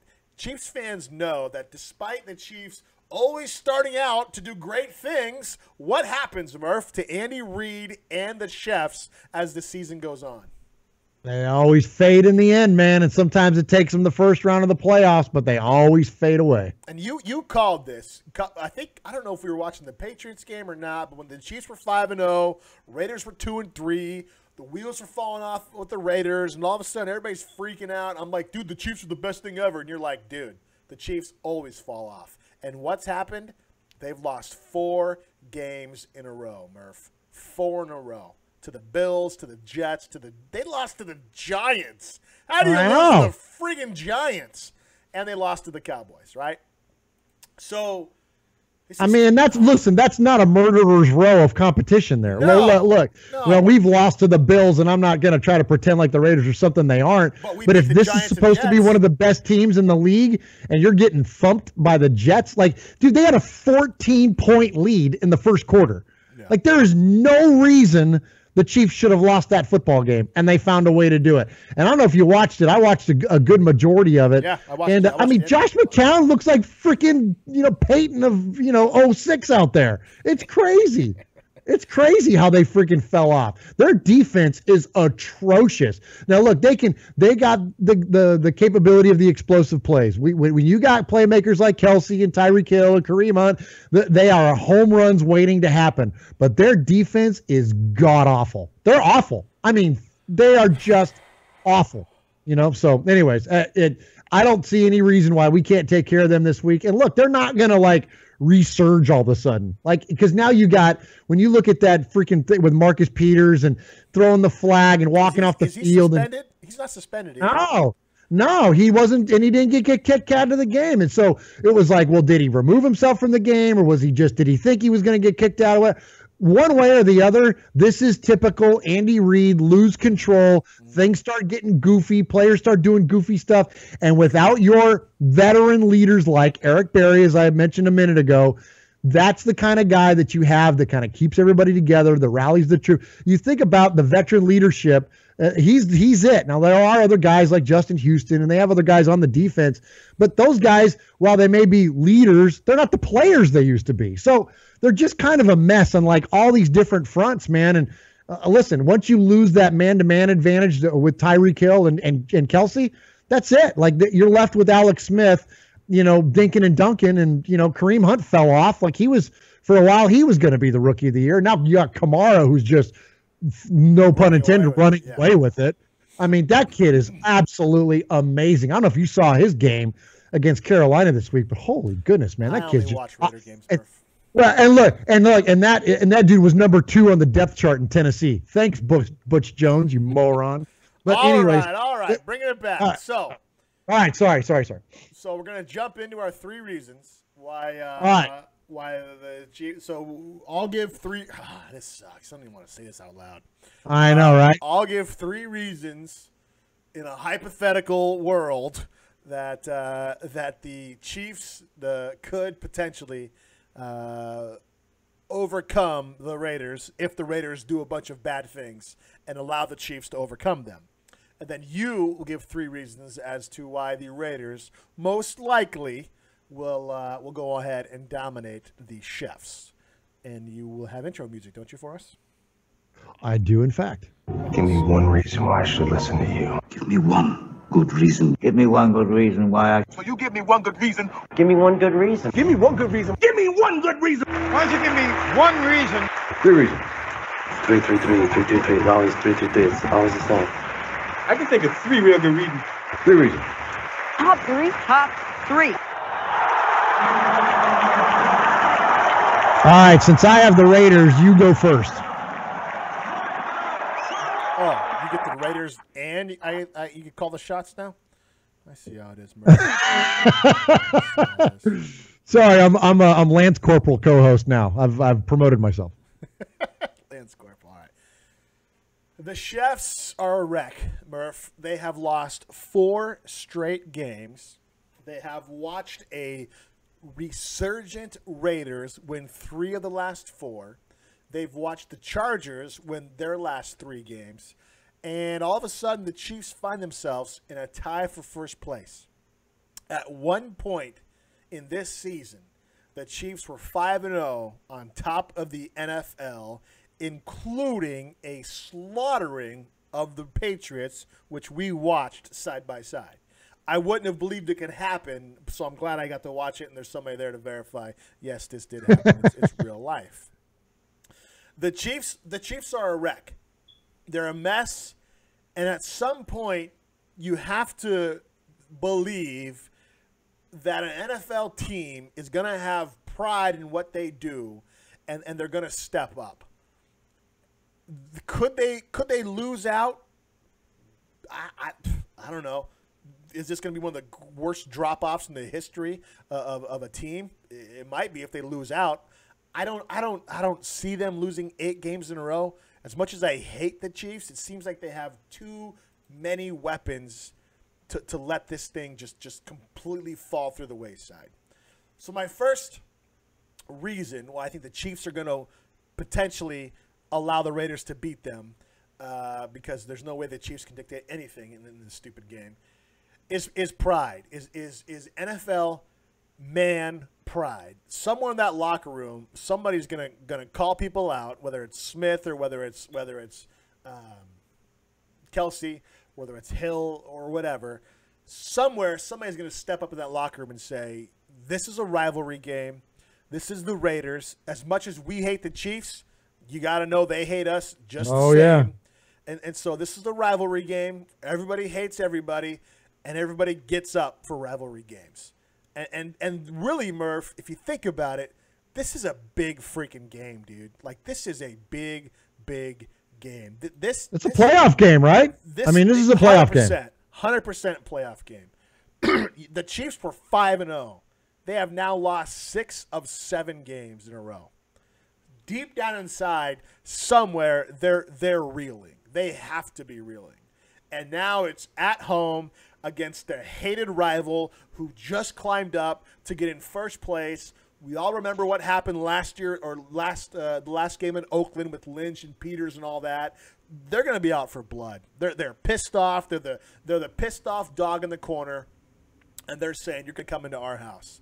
So there's a part of me that's a little worried that they're going to go crazy on our Raiders defense.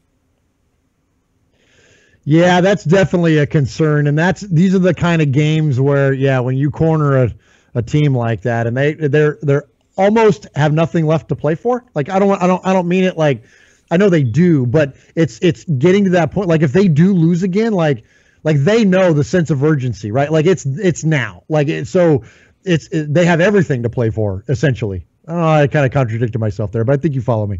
All right, so how the Raiders I do that a lot. Yeah, sure. So how the Raiders going to win? All right, so number one reason for the Raiders, I think that we've heard from a few people tonight. We've heard it from Kevin, and we heard it from some of the callers. There is an emergence of new threats for our team on offense, and I say they're new, but they were merely lying dormant. And when you look at players like Cordell Patterson, who was effective kind of in the running game, but really hadn't seen anything in the passing game until now probably because of the injuries to Coop and Crabtree. The emergence of Clive Walford, probably because of the injuries to Coop and Crabtree. The emergence now of Marshawn Lynch, that while he had a pretty good game against the Jets, outside of that, he really hadn't had that big ground and pound, super explosive type game until this last week. Well, now, so we have these things that the Raiders really weren't able to count on prior to now starting to emerge. Now, you could say, well, man, they played the Broncos. Well, okay, the Broncos suck offensively, but their defense is still pretty legit. They don't have a bunch of injuries in the secondary. In fact, they got 3 starters on any other team in the NFL back there, in the secondary, plus Darian Stewart and a handful of others. So, I mean, they have playmakers on defense, plus, Von Miller, and they're not hurting for players on defense. And we did pretty well against them. Now, granted, they were put in favorable positions because of the Broncos' inability to move the football and whatnot, but still, the Raiders did it. And so then here we did it again while they were down Janoris Jenkins, and I made a mistake early in the last show, by the way. I was talking about how Jenkins was rivaling Khalil Mack as Defensive Player of the Year. I meant Landon Collins. I knew what I meant, but it didn't come out of my mouth right. Anyway, but Landon Collins is still there. They still have Jason Pierre-Paul. Like, there's still playmakers on this Giants defense. And the Raiders did a pretty good job of moving the football and scored points. Again, not ideal, not what we all would want, but now we're seeing these additional playmakers start to emerge. And don't you know it's sunny? When you watch every single playoff run by any sports team ever in the history of sports, one of the things that is always the great equalizer is that you have somebody that steps up. There's always that Matthew Dellavedova, right? There's always that one guy that kind of comes out of nowhere and you're like, what the heck? Who is this guy? You know what I mean? Now, to us as Raider fans, we're going to know Clive Walford. We know Holton or whatever, right? But to the casual fan, they're going to be like, who's this Clive Walford guy that caught 3 touchdowns for the Raiders in their playoff game against the Titans? Well, we're going to know who he is, but the world isn't going to know. And that's what I'm hoping for, is that these new, quote, new threats are now starting to emerge. And if we have depth that's legit. And if we have depth that our coaching staff is willing to get involved, that's legit, and that could propel us to, hopefully, at least 3 wins, if not 4 here to close out the year. Okay. I see. Okay. I see your Just logic. Okay. I see your Okay, logic. man. It's fat. Okay. I can hear myself echo in my headphones, so it's fun to say. Fat. Okay. I'm a man. Yeah. I'm 40. Fat. All right. So the Raiders have played the Ravens this year, right? Yes, they did. Speaking of disappointment. Did we win or lose? I just pulled my microphone out of the wall. Don't let it fell on me. That's going to look great on YouTube Live. Yeah. Good stuff. Do we Go win ahead. or lose against the Ravens? No, we lost. Okay. We played the Chargers this year, right? Yeah, disappointing. And win or Lost. lose? Lost. Okay. We played the Patriots this year. Oh my gosh! Don't Win or remind me. lose? That seems like so long ago now. I Sheesh. know, right? Yeah. Amazing what 3 weeks. Yeah. 3 weeks does. Win or 3 lose? weeks and 2 wins will do. Yeah, we got thumped. Okay. Those are the only 3 teams we've played that have a better defense than the Chiefs. The Chiefs right now are 15th in the league in how low they hold opponents to, right? So they're giving up 22.8 points per game. Let's see here. Patriots are at 9th, giving up 18. Chargers are 5th, giving up 17. And the Ravens are 3rd, giving up 17 as well. So you can clearly state by the numbers against teams in the top half of the league, the Raiders haven't done so well. I believe the Ravens game wasn't close, if memory serves correct. The Chargers game, we were in that game to the very end, and the Patriots game, it was over by halfway through the first quarter, essentially. Yeah, the coin toss. Yeah. So the Chiefs defense is giving up 22.8 per game. The Raiders are giving up 23.2 per game. So you could honestly say the defenses are a push. You can honestly say that, okay, the defenses, they're both middle of the road, right? Literally 15 and 16. It doesn't get more middle of the road than that. So then you look at the offense. You say, all right, let's look at the offense. Kansas City is ranked 6th in offense in points scored per game with 25.2 points per game. Where are the Raiders at, Murph? Do you know off the top of your head? And I have no idea. Now you can't cheat and say, oh, yeah, I know where they're at. I know, Now right? people are Yeah, watching us. No, I don't know. The Raiders are 21st with 20.8 points per game. So if there's any edge that goes to the Chiefs in any of this, it's not going to be the defense because our defenses are relatively similar in regards to points given up. It's going to be the offense. The Chiefs have the number 6 rated offense in the league when it comes to scoring points. The Raiders have the 21st rated offense in the league. Now, I think you could say, and this is an honest assessment, the Chiefs started out hot and have been trending downward, and the Raiders are kind of the exact opposite. Raiders started out decent the first 2 games, then had the big slide, but have since been kind of trending back upward. If they can figure out how to use Patterson and Cooper and Crabtree and Cook and Walford and all these guys, then that's great. But at this point, heading into this game, I think the edge on offense goes to the Raiders. I just think it has to. I don't see there's any way you could say our offense is better than their offense. So I got to give it. And now here's the other thing, too. Andy Reid gave over play calling last game. Oh, yeah, that was interesting, wasn't it? Right? That was interesting. Anytime that happens, it's never a good thing. I wish it would have happened when they played the Raiders, but they still managed 31 points against a decent Jet defense, we'll say. We'll give them decent, and we'll hold our breath. So now they've had 2 weeks now under somebody else running the offense. So this will be the second week. So they've had a week of practice. Now they've had 2 weeks to kind of assimilate to somebody else running that offense. They just put up 31 points. Are they going to put up that many points against the Raiders? And are you confident the Raiders can put up 31 points to match the Chiefs if they do put up 31? Well, I think the Raiders can. I think there's the opportunity to. Let me break in then into my second reason then, and how I think they're going to do it is I think they're going to do it on the back of Marshawn Lynch, man. I think that, he had a huge game this week, as I mentioned. He literally put the team on his back, and when you're going to go into a place like Kansas City and even though they're terrible fans, right, it's still a hostile environment. It's going to be cold. It's not freezing in the Midwest yet, but it's still going to be cold. But that's what you got to do. You got to be able to run the football, and running the football. And here's what I hope that we see out of the Raiders.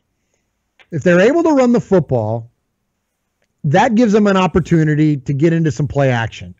And I think that with our threats offensively, there's enough speed on this team that we could take advantage of a pretty weak secondary, right? Like outside of Marcus Peters, they're kind of weak in the secondary for the Chiefs. And so I think that if we can get those guys, those defenders sucked up towards the line of scrimmage and then hit them with a little bit of play action. Now, look, I know Todd Downing doesn't do a lot of play action, but he also hasn't done a lot of things so far this year that he's seeming to get out of his habits. He's seeming to, dare I say, adjust. He's starting to change, which is a good thing. That's what you have to do to be successful in this league.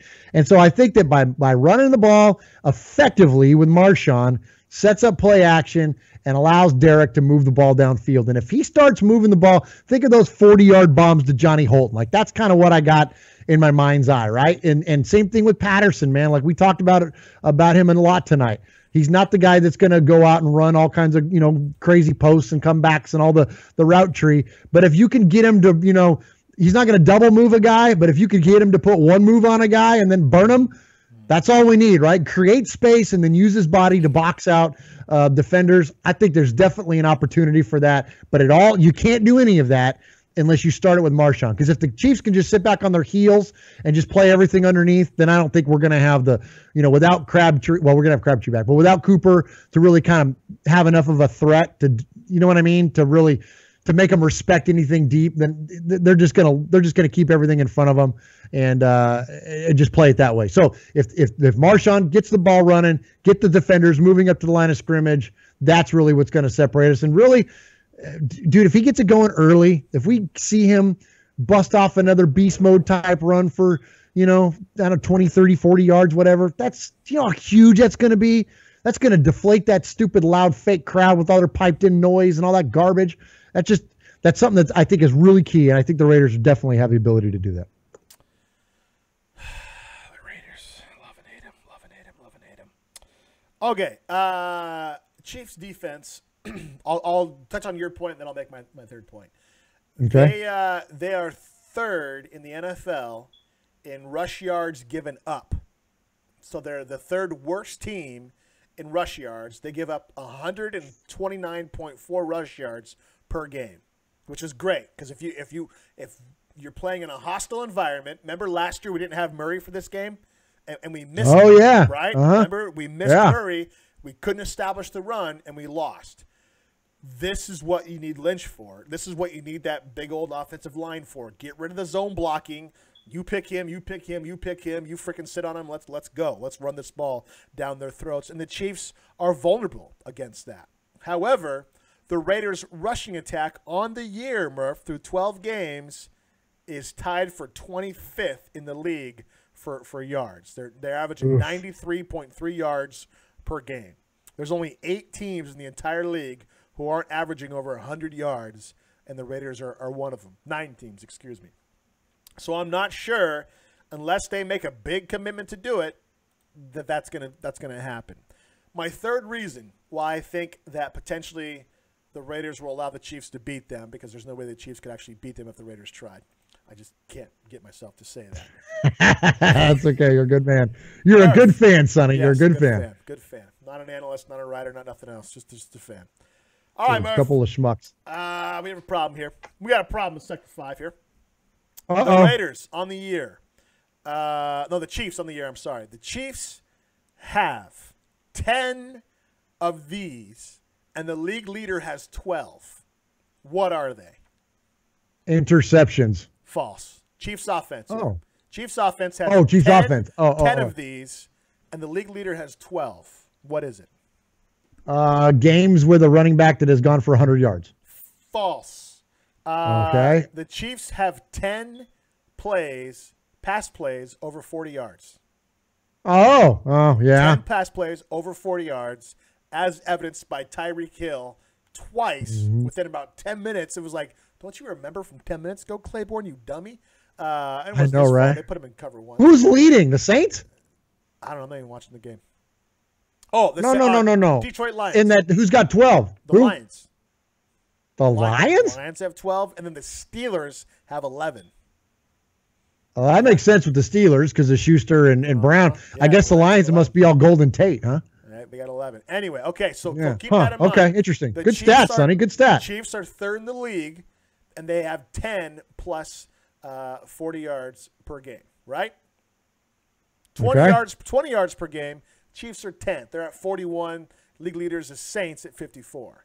But then you go to the defensive side of the ball, and here's where it's bad. The Raiders are 6th in the league at giving up the most 40-yard passes per game. They've given up 9. They've given up 9 on the year. The only saving grace is the Chiefs are tied for first. They've given up 12 per year on the year, right? Gosh. So, but the sad part is the Chiefs have a deep threat. I don't know if the Raiders have a deep threat, Murph. We've seen a couple. Well, we have guys that are here and fast there. enough to be deep threats. You know, Raiders have 8 on the year, so a difference of 2. They're tied for 9th. But I'm telling you, man, after watching Tyreek Hill, what he did this last game, I don't know if that's going to give them more confidence or what. And knowing that Pagano likes to blitz a lot more than Norton does, are they going to catch us in a cover 1, cover 0, with Hill streaking over the top, with Kelsey going down the middle, so our safety is forced to, cover one or the other? And we all know Reggie Nelson isn't good at taking proper angles. Can't you just see Tyreek Hill torching us deep down the field as much as I have a surefire solution to that. Okay, so you said cover 1. What is cover 1? Cover 1's 1 deep safety over the top. What's cover 2? 2 deep safeties over the top. Cover 3? 3 deep safeties over there, or 2 corners and a guy in the middle. Cover 4? 4 play quarters. One guy has a quarter of the field. All right, and you have to at least rush 3 guys. So cover 8, Raiders. You're welcome. Cover 9. Cover 9. It's in Madden. We know it works. It's in Madden. Yeah. Get Autry out there in coverage down low. Have him spy Alex Smith in case he wants to take off and run. Yeah. I'm not super worried about Kelsey. He didn't beat us last time very bad, although the Giants, which is surprising. Yeah. Because that's our freaking kryptonite is tight end. So the Giants have that. Because what's his name? Not Melvin Ingram, but what's his name? Something Ingram from the Giants. Yeah. He's small. He wasn't even really that great. And he tore us up. So I don't know. I'm not super worried. I don't think Kelsey's gonna be the game breaker. What's gonna be the game breaker is if we come out, have a great rushing attack, take a 12-yard or 12-play, 7-minute drive. Lynch carries the ball 9 times for 40 yards and gets the touchdown, and then boom, Chiefs get the ball, 1 play to Hill, and all of a sudden they just get it in 12 minutes. That is super. That is so deflating. And on top of that, it's gonna wear out our defense, gonna wear out our and it's just a recipe for disaster, man. You know what I'm saying? It's gonna fire that crowd up, man. That crowd is gonna be going nuts if they get those explosive plays like that. I'm with you 100%. And that I'd look if I'm John Pagano, I'd much rather get beat by Travis Kelce than Tyreek Hill, because Travis Kelce is going to beat you 10, 12, 15 yards at a time.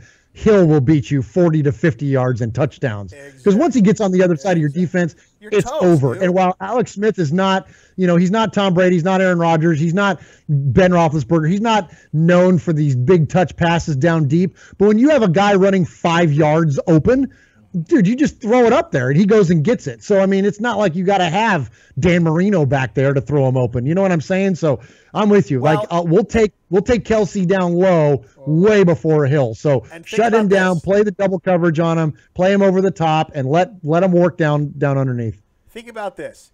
Remember the Patriots game? What were we seeing Alex Smith do? He was airing the ball out, right? He was throwing it deep to Hill. Throwing it deep to, I forget the other guy. He was throwing it deep.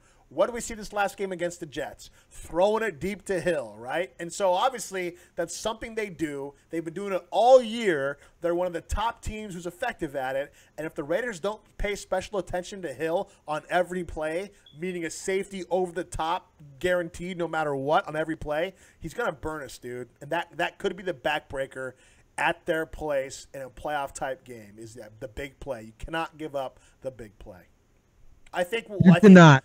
I mean, what did we do against Kelsey last time? We had Irvin just check him. Remember, every time Kelsey Yeah. went in the middle. Oh, Irvin yeah, it was just beautiful. checking him the whole entire time. Yeah. We totally took out Kelsey. Do And that same thing. play to- Safety of the top, and I think we'll be okay. That's it. Play the DBs back and then hit them down low. And look, it's Alex Smith, so he's not shy to check the ball down. He's not shy to throw, screens and dump passes to safety valves and all that kind of stuff. That's what he does. That's what he's known for. And frankly, I think that's his comfort zone. So, look, and we know that. So, but I'm with you. I'd rather look. You don't want to die by 1,000 cuts. But it's better than to die by, one big freaking, broadsword to the chest, right? Like, I mean, you got to be able to manage it. And look, you cannot manage the deep pass. If you give that up, it's over, right? It's one play, it's done. You can manage the dink and dunk stuff. You can be by doing things like Irvin checking Kelsey. And this is what gets me to my third reason here is that it feels like now, I don't know if it's the Pagano effect. I don't know if it was the offenses and the quarterbacks we played. Frankly, it doesn't matter. All I know is that the Raiders are back to being home run hitters on defense. And when you look at the turnovers, especially that strip sack that Khalil Mack made, I mean, there has been a handful of plays in my life watching all of football, not just Raider football, but all of football, where you look at it and you're like, that was a pretty play, right? Like you just marvel at the athleticism that he's done something. There's lots of people that can run fast and catch passes downfield. There's lots of guys that can throw it far. There's lots of guys that can do special things. But I think when you start combining strength and speed and athleticism and football brain and like an awareness of on the field and an awareness of the football, right? Like there's so many players that like, how many times do you watch a game and you're like looking at a guy in the secondary and you're like, get your head around, like, that awareness of the ball. Khalil Mack is so freaking aware of the football while he's this, this mayhem, this chaotic pass rush it's chaotic, but he's fully under control. And during all of that, he has this awareness of the football. It's crazy, man. It's so cool. I'm so glad he's on our team because it's so fun to watch. And I don't think I'm over dramatizing to say it's a beautiful thing. If you're a Raider fan and you're a football fan, seeing a play like that was just like, wow, like that. I mean, I cheered more at that play this year than I have all year long. And that was just, maybe at the Kansas City game, that was a pretty big deal when them scoring late like that. But just absolutely gorgeous play. So if we're back to hitting home runs on defense, and if we can by chance, what would happen if we got an interception, right? Like, that would be such a huge momentum shift and a spark to the team. Can you imagine on the road in Arrowhead, to pick off Alex Smith, who doesn't frankly throw a lot of interceptions, to pick him off and to take one back to that. You know what that would do to that team and to that fan base and establish the Raiders early? I mean, it would be beautiful. So I think that there's an opportunity for them to do that. When you look at the playmakers like Mack and Bowman and those guys, I think that we got a good shot, Sonny. I think that if we're getting back to playing that crazy hair on fire, Pagano calls it fast, don't think, just play. If that's what he's bringing to these guys and they're getting back to doing that, then I don't think there's any reason why we can't go up there and get up in Alex Smith's grill and get the ball out of his hands. Murph, if nothing else, and it was said on our YouTube chat by Ron and Dakota Raider, who are stalwarts, hanging with us till the end here. Dang, you guys rock. That's awesome. Appreciate you. How badass is it to play a meaningful game in December against your arch rival once again? Oh, it's beautiful. Right? Beautiful. On the road? Come on, man. Yeah, the storyline. You know what it's like? Everybody got fired up about. Is good. I mean, it's just everybody got fired up about the rematch of Tom Brady. Man, forget that. I know it would have been nice and poetic and yada, yada, yada. Well, this is the game. This is the game we want to win. This is the quarterback we want to go in there and thump around a little bit. These are the guys we want to embarrass. We want to embarrass Marcus Peters. We want to embarrass Tyreek Hill, right? We want to embarrass Alex Smith and Kelsey and these guys that have had amazing success again. Dude, I burned in as an awful image into my brain is that pick six that Derek Carr threw, that Marcus Peters took it back to the house in Oakland and celebrated with his people that were there with him at the game to watch him play where he grew up.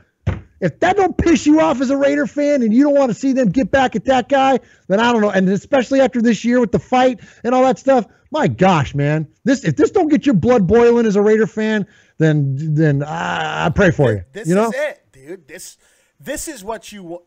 Who cares about the record? Who cares about what's happened in the past? Take off our expectations. Take off what's happened. Take off the pay. Who cares? Right now, this week, the Raiders and the Chiefs are tied for first place, and if we beat the Chiefs, we move into a tie for first place. If the Chargers win, we knock them out of first place, we move them into second place, and we essentially cement ourselves at the top of the division.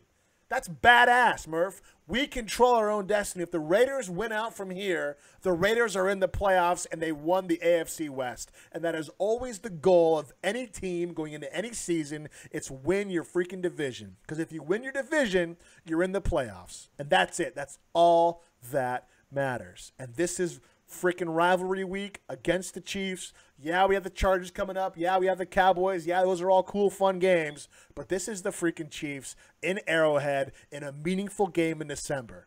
You're right. If this doesn't get you pumped, check your fandom, man. Because this is an important game. Amen. I got my Raiders boxers hanging low, covering the crack, because I'm listening to Raiders Fan Radio, a podcast by a couple of fans, Sonny and Murph, 4 Raiders fans who are the only fans that matter.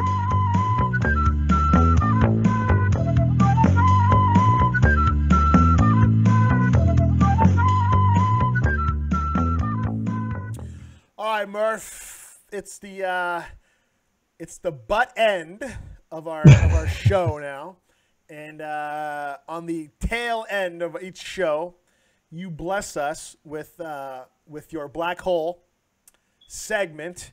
Where you take a deep dive into the annals of the internet. You stay up at 4 a.m. You just typed on what was the score of the game in 1967 against the Raiders versus the Chiefs. The next thing you know, 3 hours later, you're watching like Laverne and Shirley reruns, and just the randomest stuff happens when you take a deep dive into the black hole of the internet.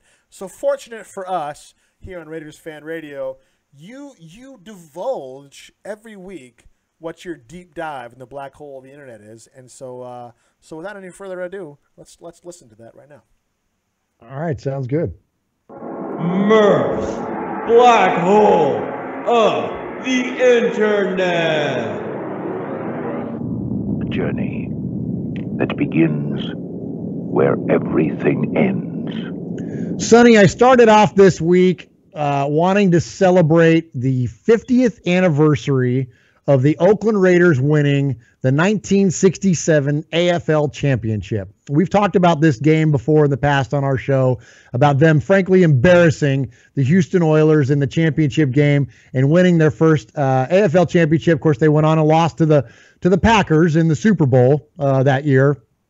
But this was the first time that the Raiders had an opportunity to establish their dominance as one of the prominent players in the NFL, or in the AFL, anyways. And they did it, and they did it decisively. And so, we're coming up on the Christmas season, so there's a lot of Christmas black hole stories that I want to get to later. So I wanted to start off with this, and much like a lot of the internet black holes that I find myself in, I start one place, Sonny, but then I end up somewhere completely different. So to start off with, I found some highlights from that 1967 season and from the highlight reel. So I'm going to play this opening clip, and you tell me, first off, it's cool to hear it because it's the opening clip of the season of the highlight reel, but see if you recognize the voice, and you tell me if you recognize the voice.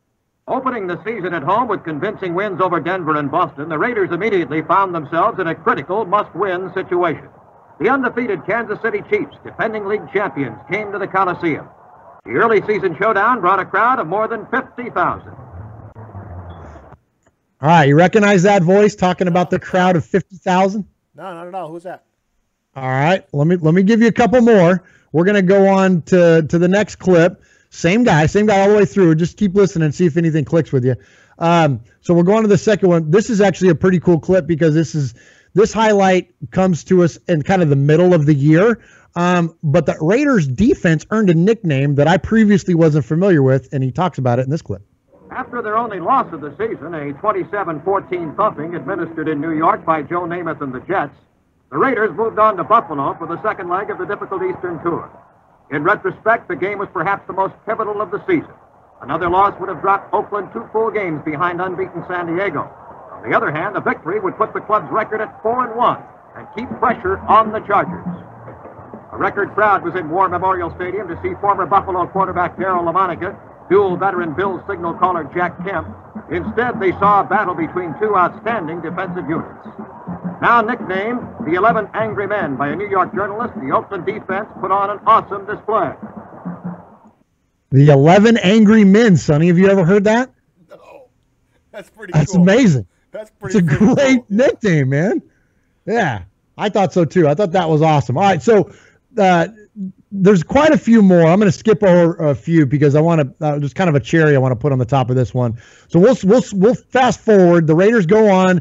They win the West. It came down to one of the last games of the year. The Raiders had to win and the Chargers had to lose. The Raiders won. The Chargers lost. So the Raiders win the West. They won the AFL West. There was 2 divisions back then, and they won it. And then they went on to the championship game, and of course that's where they played the Houston Oilers and beat them like 40-7 or something like that, and had like 6 sacks. It was crazy. The Raiders just absolutely destroyed them. And so here's some highlights from that game. On New Year's Eve 1967, pro football's young and dynamic organization, the Silver and Black Oakland Raiders, played the Houston Oilers for the championship of the 8-year-old American Football League. Pre-game speculation centered around the question of Oakland's ability to score on a defense that had allowed the fewest points of any team in pro football. On the other hand, could the 11 Angry Men check the freight train rushes of fullback Hoyle Granger and Woody Campbell? I love it. It sounds like a freaking like the old newsreels from like the 40s almost. It's like this. You know what I mean? It's I love so that cool. name, 11 Angry Men. That's freaking cool, dude. We need to bring that back, dude. If we get some playmakers on defense, we need to bring that one back. All right, so then I got 2 more clips total. This is the last one from 67. This is where I was like, that's who that is. When I heard the kind of the rhetoric and some of the affinity that he spoke about the Raiders with, I'm like, oh yeah, that's who that is. With the winning of their first AFL championship, the Raiders reached a plateau. In 1963, Al Davis, now managing owner, came to Oakland dedicated to the development of the Raiders as the finest organization in professional sports. Excellent progress has been made. Now, in 1968, the Silver and Black again prepare to assume their role as the standard bearer of this great East Bay community. The rivalries of the American Football League have become fierce and violent. They have turned friendships into hostilities. 1968 will be the most difficult in the club's 9-year history. The Chargers, the Jets, the Chiefs, the Oilers, and the rest of the AFL teams will be taking their best shot at the champions, the Raiders of Oakland. It is more difficult to defend a title than to win it. Al Davis has said the challenge ahead is a tremendous one, but no matter how great that challenge, the Oakland Raiders intend to meet it, as usual, with pride and poise. I want to say that's probably the first time that we've ever heard, recorded at least, pride and poise. Pretty cool, huh? That's cool. Is that Bill King? There you go. Bingo. Okay. Yes. And see, it took me a little bit too. I'm like, oh crap, because Bill King was so young back then, man. And so, all right, so that brings us to. You started with the A's, so when did the A's? 68. Yeah. I'm being a bad fan here. What year was the? I don't know. I didn't think he was. I mean, I guess we could look it up on the internet, but I didn't know he was there that long. Like I thought he was just there like 70s and 80s, up to the 90s. Or Yeah, see, I always remember from the Warriors, obviously, but mostly the A's games. When my dad was like your dad was a carpenter, and so we would do. I would help him like with side jobs and stuff on the weekend. And my dad always had the A's games on, and it was always Bill King. And that was like, you hear a lot of stories from people about like, whether it was Jack Buck or oh my gosh, Vince Scully. The people that are like the voices of your youth. You go to sleep listening to the games. That was me, man. I was one of those kids, man. And then Bill King was that voice. I didn't really associate him with the Raiders, not nearly as much as I did the A's. Like that was more it. But yeah, but I don't know when he started.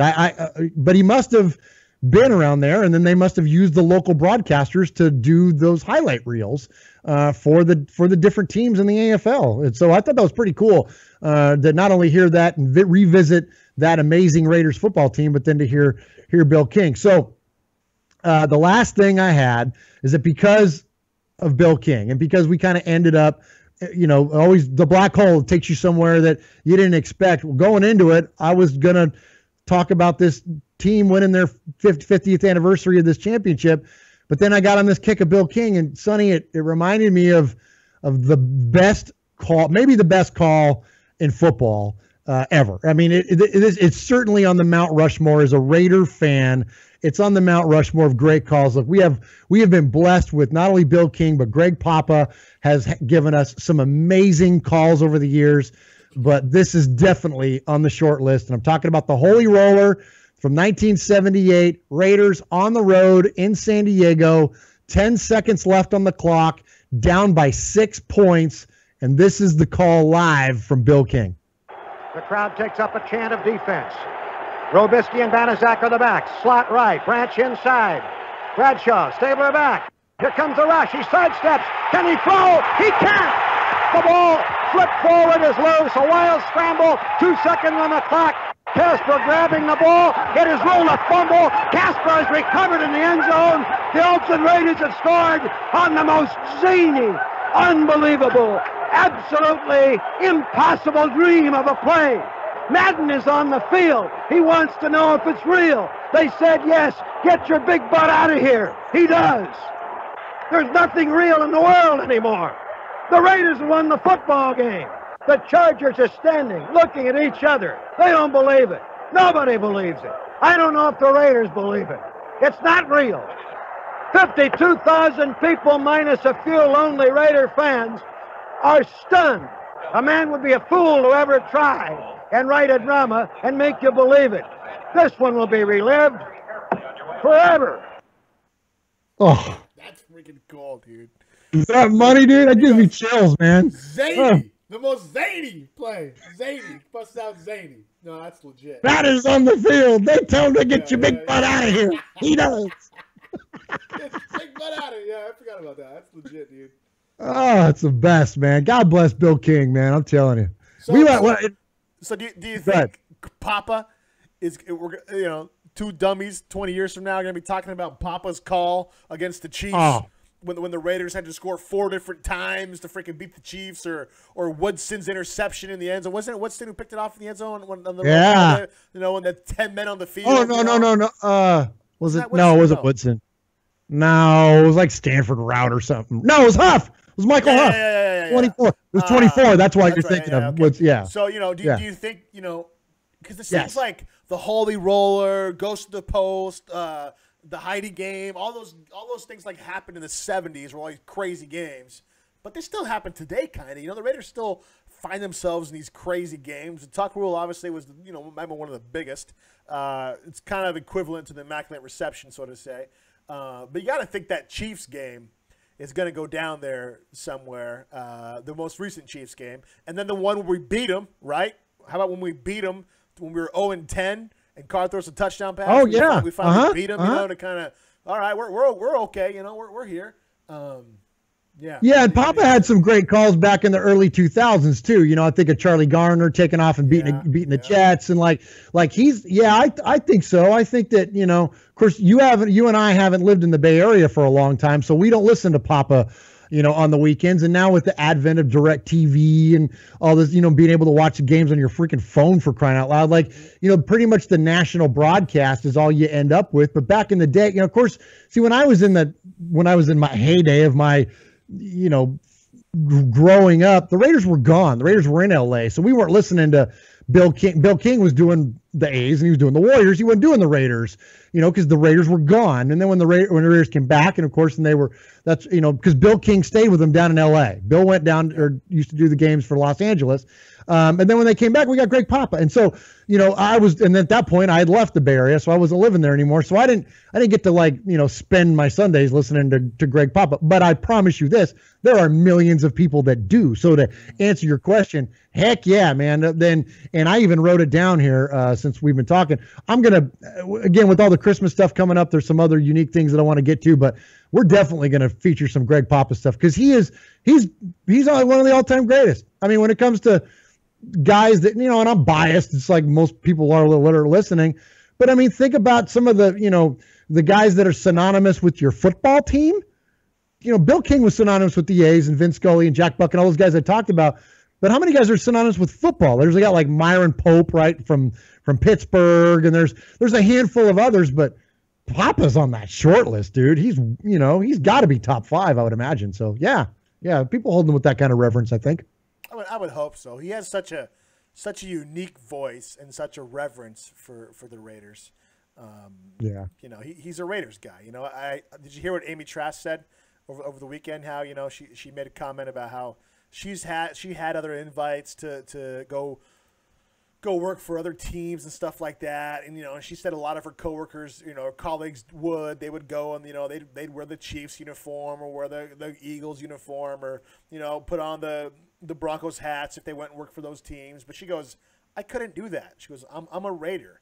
And I think Papa kind of, to me anyway, Papa has that same vibe. Like, he's a Raiders fan. He's a Raiders fan who's doing something he loves. And I think that's a different, because you hear Raider announcers all across the country, but when you hear it from a guy who has passion and loves the team that he's doing it for, I think that just puts off a different vibe. Like hearing them get excited when something crazy happens. That's the coolest thing ever. Yeah, listening to Bill King in that clip, and he's losing his voice because he's just so enthusiastic about it. It's just, you're right, man. It's amazing. It's good stuff. So we have the teams that we root for. We have like I said, we've been blessed with some pretty amazing announcers over the years. So so good stuff. So glad to feature some Bill King on the show. We've done a lot of John Facenda, and that's our first dip in the water with Bill King, and we'll definitely do some pop as well. Good stuff, Murph, as always. Good stuff. And I believe that takes us to the end of our marathon show now. It seems like I think this is pushing 2 hours here. Well, I had 2 hours. Can I play one more oddball clip, though? I know, but I got it. No. From local Raider Nation, that born and raised in the Bay Area. I lived there through into my 20s before I moved, and now I live in Tennessee. I live in Nashville. And the Raiders, due to a beat writer in the San Francisco Bay Area for the Chronicle, due to a tweet that said the Oakland Raiders, after the departure of the Raiders, the city of Oakland will look to other NFL teams to fill the vacancy of the team, and they were looking at the Tennessee Titans and the Jacksonville Jaguars. Did you hear this story? Yeah, I heard about that. Yeah, so I got a clip for you of what they said on the Nashville News that morning. I thought it was ridiculous when I heard it there. It started with this tweet about the Coliseum eyeing as the Titans as maybe a future tenant once the Raiders go to Vegas. Now, they later clarified they were only interested in the Titans if the team were up for sale. So the Titans responded. They put out this grass fire pretty quick, saying the Titans organization is not looking to move to Oakland or any other city, and the team is not for sale. The city of Oakland will have to look elsewhere for a new NFL tenant. I believe the meeting that they had in Oakland, they mentioned both the Jaguars and the Titans there as well. Okay. So listen, whether it's Calvin Johnson coming to the Raiders or the Titans relocating to Oakland, let's just, as Raider Nation, don't buy into a lot of this stuff that you see. Use critical thinking. We haven't talked about this in quite a while. But look at all the sources and use your brain and think about this kind of stuff. And don't take these tweets and these silly stories at face value. Now, look, it's one thing for somebody to speculate on a story, you speculate on where you think John Gruden's going to end up based on some evidence. Whatever. That's fair. But to just throw this stuff out, oh, Calvin Johnson's thinking about coming back and playing for the Raiders. No, he's not. Oh, the Oakland Raiders are looking at replacing the team with the Oakland City of Oakland's looking to replace the team with the Tennessee Titans. No, they're not. And if they are, the Tennessee Titans aren't looking to move there. So, you know what I mean? Like, just use all the tools that you have at your disposal and look out there at the world and consider all the sources, because literally this story was laughed at in Nashville. It was just goofy. Okay, you done? Okay, I'm done. Yes. Sheesh. You sure you don't want to go 2 hours and 30 minutes, Murph? My wife's just sitting there lonely. You sure? Hey, Sonny, I do want to wish you a Merry Christmas. Not Christmas. Ho, ho, ho, ho, ho! Santa Claus is here. Huddle up. Is that Gruden? Yeah, hey, I found that today, too. They need to play that against Philly. They need to play that against Philly, because we all know Philly hates freaking Santa Claus. That's going to be good. I know. Yeah. There you go. Isn't that beautiful? Yeah, I'm going to save that one for the Christmas episode, but I thought you'd get a kick out of it. All right. That concludes the first ever video stream. Probably nobody left. They won't be as long. This is pretty lengthy. This is a marathon, dude. I'm tired of looking at Brady in my background, even though I flipped him off a couple times. That was kind of fun. So yeah, thanks for tuning in. We hope to do a video live stream every time we do the podcast now. We typically record the podcast on Monday evenings around 7:30 Pacific time. We start. We take Tuesday to edit it, and then we drop it on Wednesday. So if you want to get the jump on the podcast for the week, then come on ahead and watch the live stream. Shout out to Dakota Raider and to Ron Stratton and also to Bubba Carlson. These guys, Murph, from the get-go have I think stayed with us the whole entire show. You guys rock. Thank you so much. That's awesome. Ron and Alliance is Ron Stratton and Dakota Raider both heard their voicemails and stuff, dude. A newcomer to the show, Bubba Carlson, he's been hanging out as well. So appreciate you guys staying with us, hanging out. Loved it. Love the video stream. Hopefully we'll do this more. We'll start advertising it or broadcasting it ahead of time. Or not broadcasting, bad choice of words here. Promoting the live stream. We weren't sure if it was going to work, so we didn't want to promote it too heavily tonight, just in case it didn't work. But now we got everything dialed in, so we'll start promoting that more. So every Monday night, unless the Raiders are playing Monday night, we'll be doing the live stream, doing the podcast, and then on Wednesday it'll come out as a traditional podcast. And just another way to get you guys involved, for us to be involved with you guys. This is Raiders Fan Radio, and we just have a good time talking to Raiders and stuff like that. And Murph, we made it through the doldrums. I was sounding like Yayo several weeks ago, but we're coming out of the doldrums now. There's hope once again. We're coming into the week against our arch rival, the freaking Kansas City Chiefs. And first place is at stake. The playoffs are on the line. You couldn't ask for anything better. Who cares about the records? First place is at hand, and that's freaking awesome. So, again, thank you to Kevin, the Raider Nerd, on Twitter. Yes, great job, Kevin. _Phoenix. Go give him a follow. Give us all of his podcasts a follow. And good stuff there. As always, our website is RaidersFanRadio.com. I am on Twitter at SunnyRFR. Murph's on Twitter at _Murph. The phone number you can call in is 909-345-3346. That's 909-345-3346. Just like Murph does it there, Uncle Mosh. And call us in, leave us a voicemail after the games. Appreciate everybody's interaction on Facebook. Go like our page, Raiders Fan Radio. Also, go like our friends, RaiderRamble.com. They do a lot of good writing over there. Micah was on last week from RaiderRamble.com. Did a great job. Had some good feedback from you guys about him. And so I might have him or somebody else from Raider Ramble on in the upcoming future episodes. Anything else, Murph, before we go? Yes. What am I wearing right now? Murph, are you wearing the latest T-shirt from Raiders Fan Radio that is gilded and is double cotton, a heavy shirt? Is that what you're wearing? A little short on the sleeves. Sleeves look a little short, or your white shirts are a little long. But, there we go. Yeah. Are you wearing a schmedium, Murph? What you doing? Wearing a schmedium? I'm wearing a double schmedium, yeah. Double schmedium. Raiders Fan Radio T-shirts are now available for purchase on our website. Just click on the guy wearing the T-shirt. They're $11.75 plus taxes and shipping, which brings a grand total to $19.90. No matter if you live in Fairbanks, Alaska, or right next door to Murph, it's going to cost $7 to ship it. Yeah. So $19.90 gets you a shirt. And appreciate the love and support there. They're a nice shirt. I like them. I'm a little biased, but they're good. I think the picture of both of us, the pictures look good. Yeah, it is. It's a legit shirt, guys. It's not like a cheesy, whatever kind of printed thing. Like, it's a legit screen print shirt, man. It's cool, man. In fact, I'm looking at the stack of boxes for the first orders that have come in. So thank you to all of you that have already bought a shirt. And please help support. It's just one of the ways that you can help support our podcast. Also iTunes and all that good stuff. But yeah, get a T-shirt, man. They're cheap. Like, you get a T-shirt for less than $20, like, that's a good thing. It'd be a Secret Santa to a Raider fan that you like, or you know what I mean. Like, yeah. So thanks to those of you that have bought one, and thanks again to those that will buy one. We appreciate Bubba you. says he needs one in his life. I agree, Bubba. You need one, and probably everybody you know needs one living out in Minnesota. Yeah. I also want to say, Murph, the skull imagery looked really good. We had the Mayo Clinic. We actually went down to the Mayo Clinic when we were in Oakland. That was last year we were in Oakland. And we had our brain scanned. And we had our brains and our skull images scanned to fit this. And they had us kind of do it like this so they could actually get an accurate portrayal. And it looks good. I can definitely tell who I am. I can tell who you are. And so that's good stuff. So I appreciate how that turned out. Yeah. All right. That's it, Murph. Hopefully next week we come back. We're talking all about the Raiders' win against the Chiefs. We'll be 7-6, first place.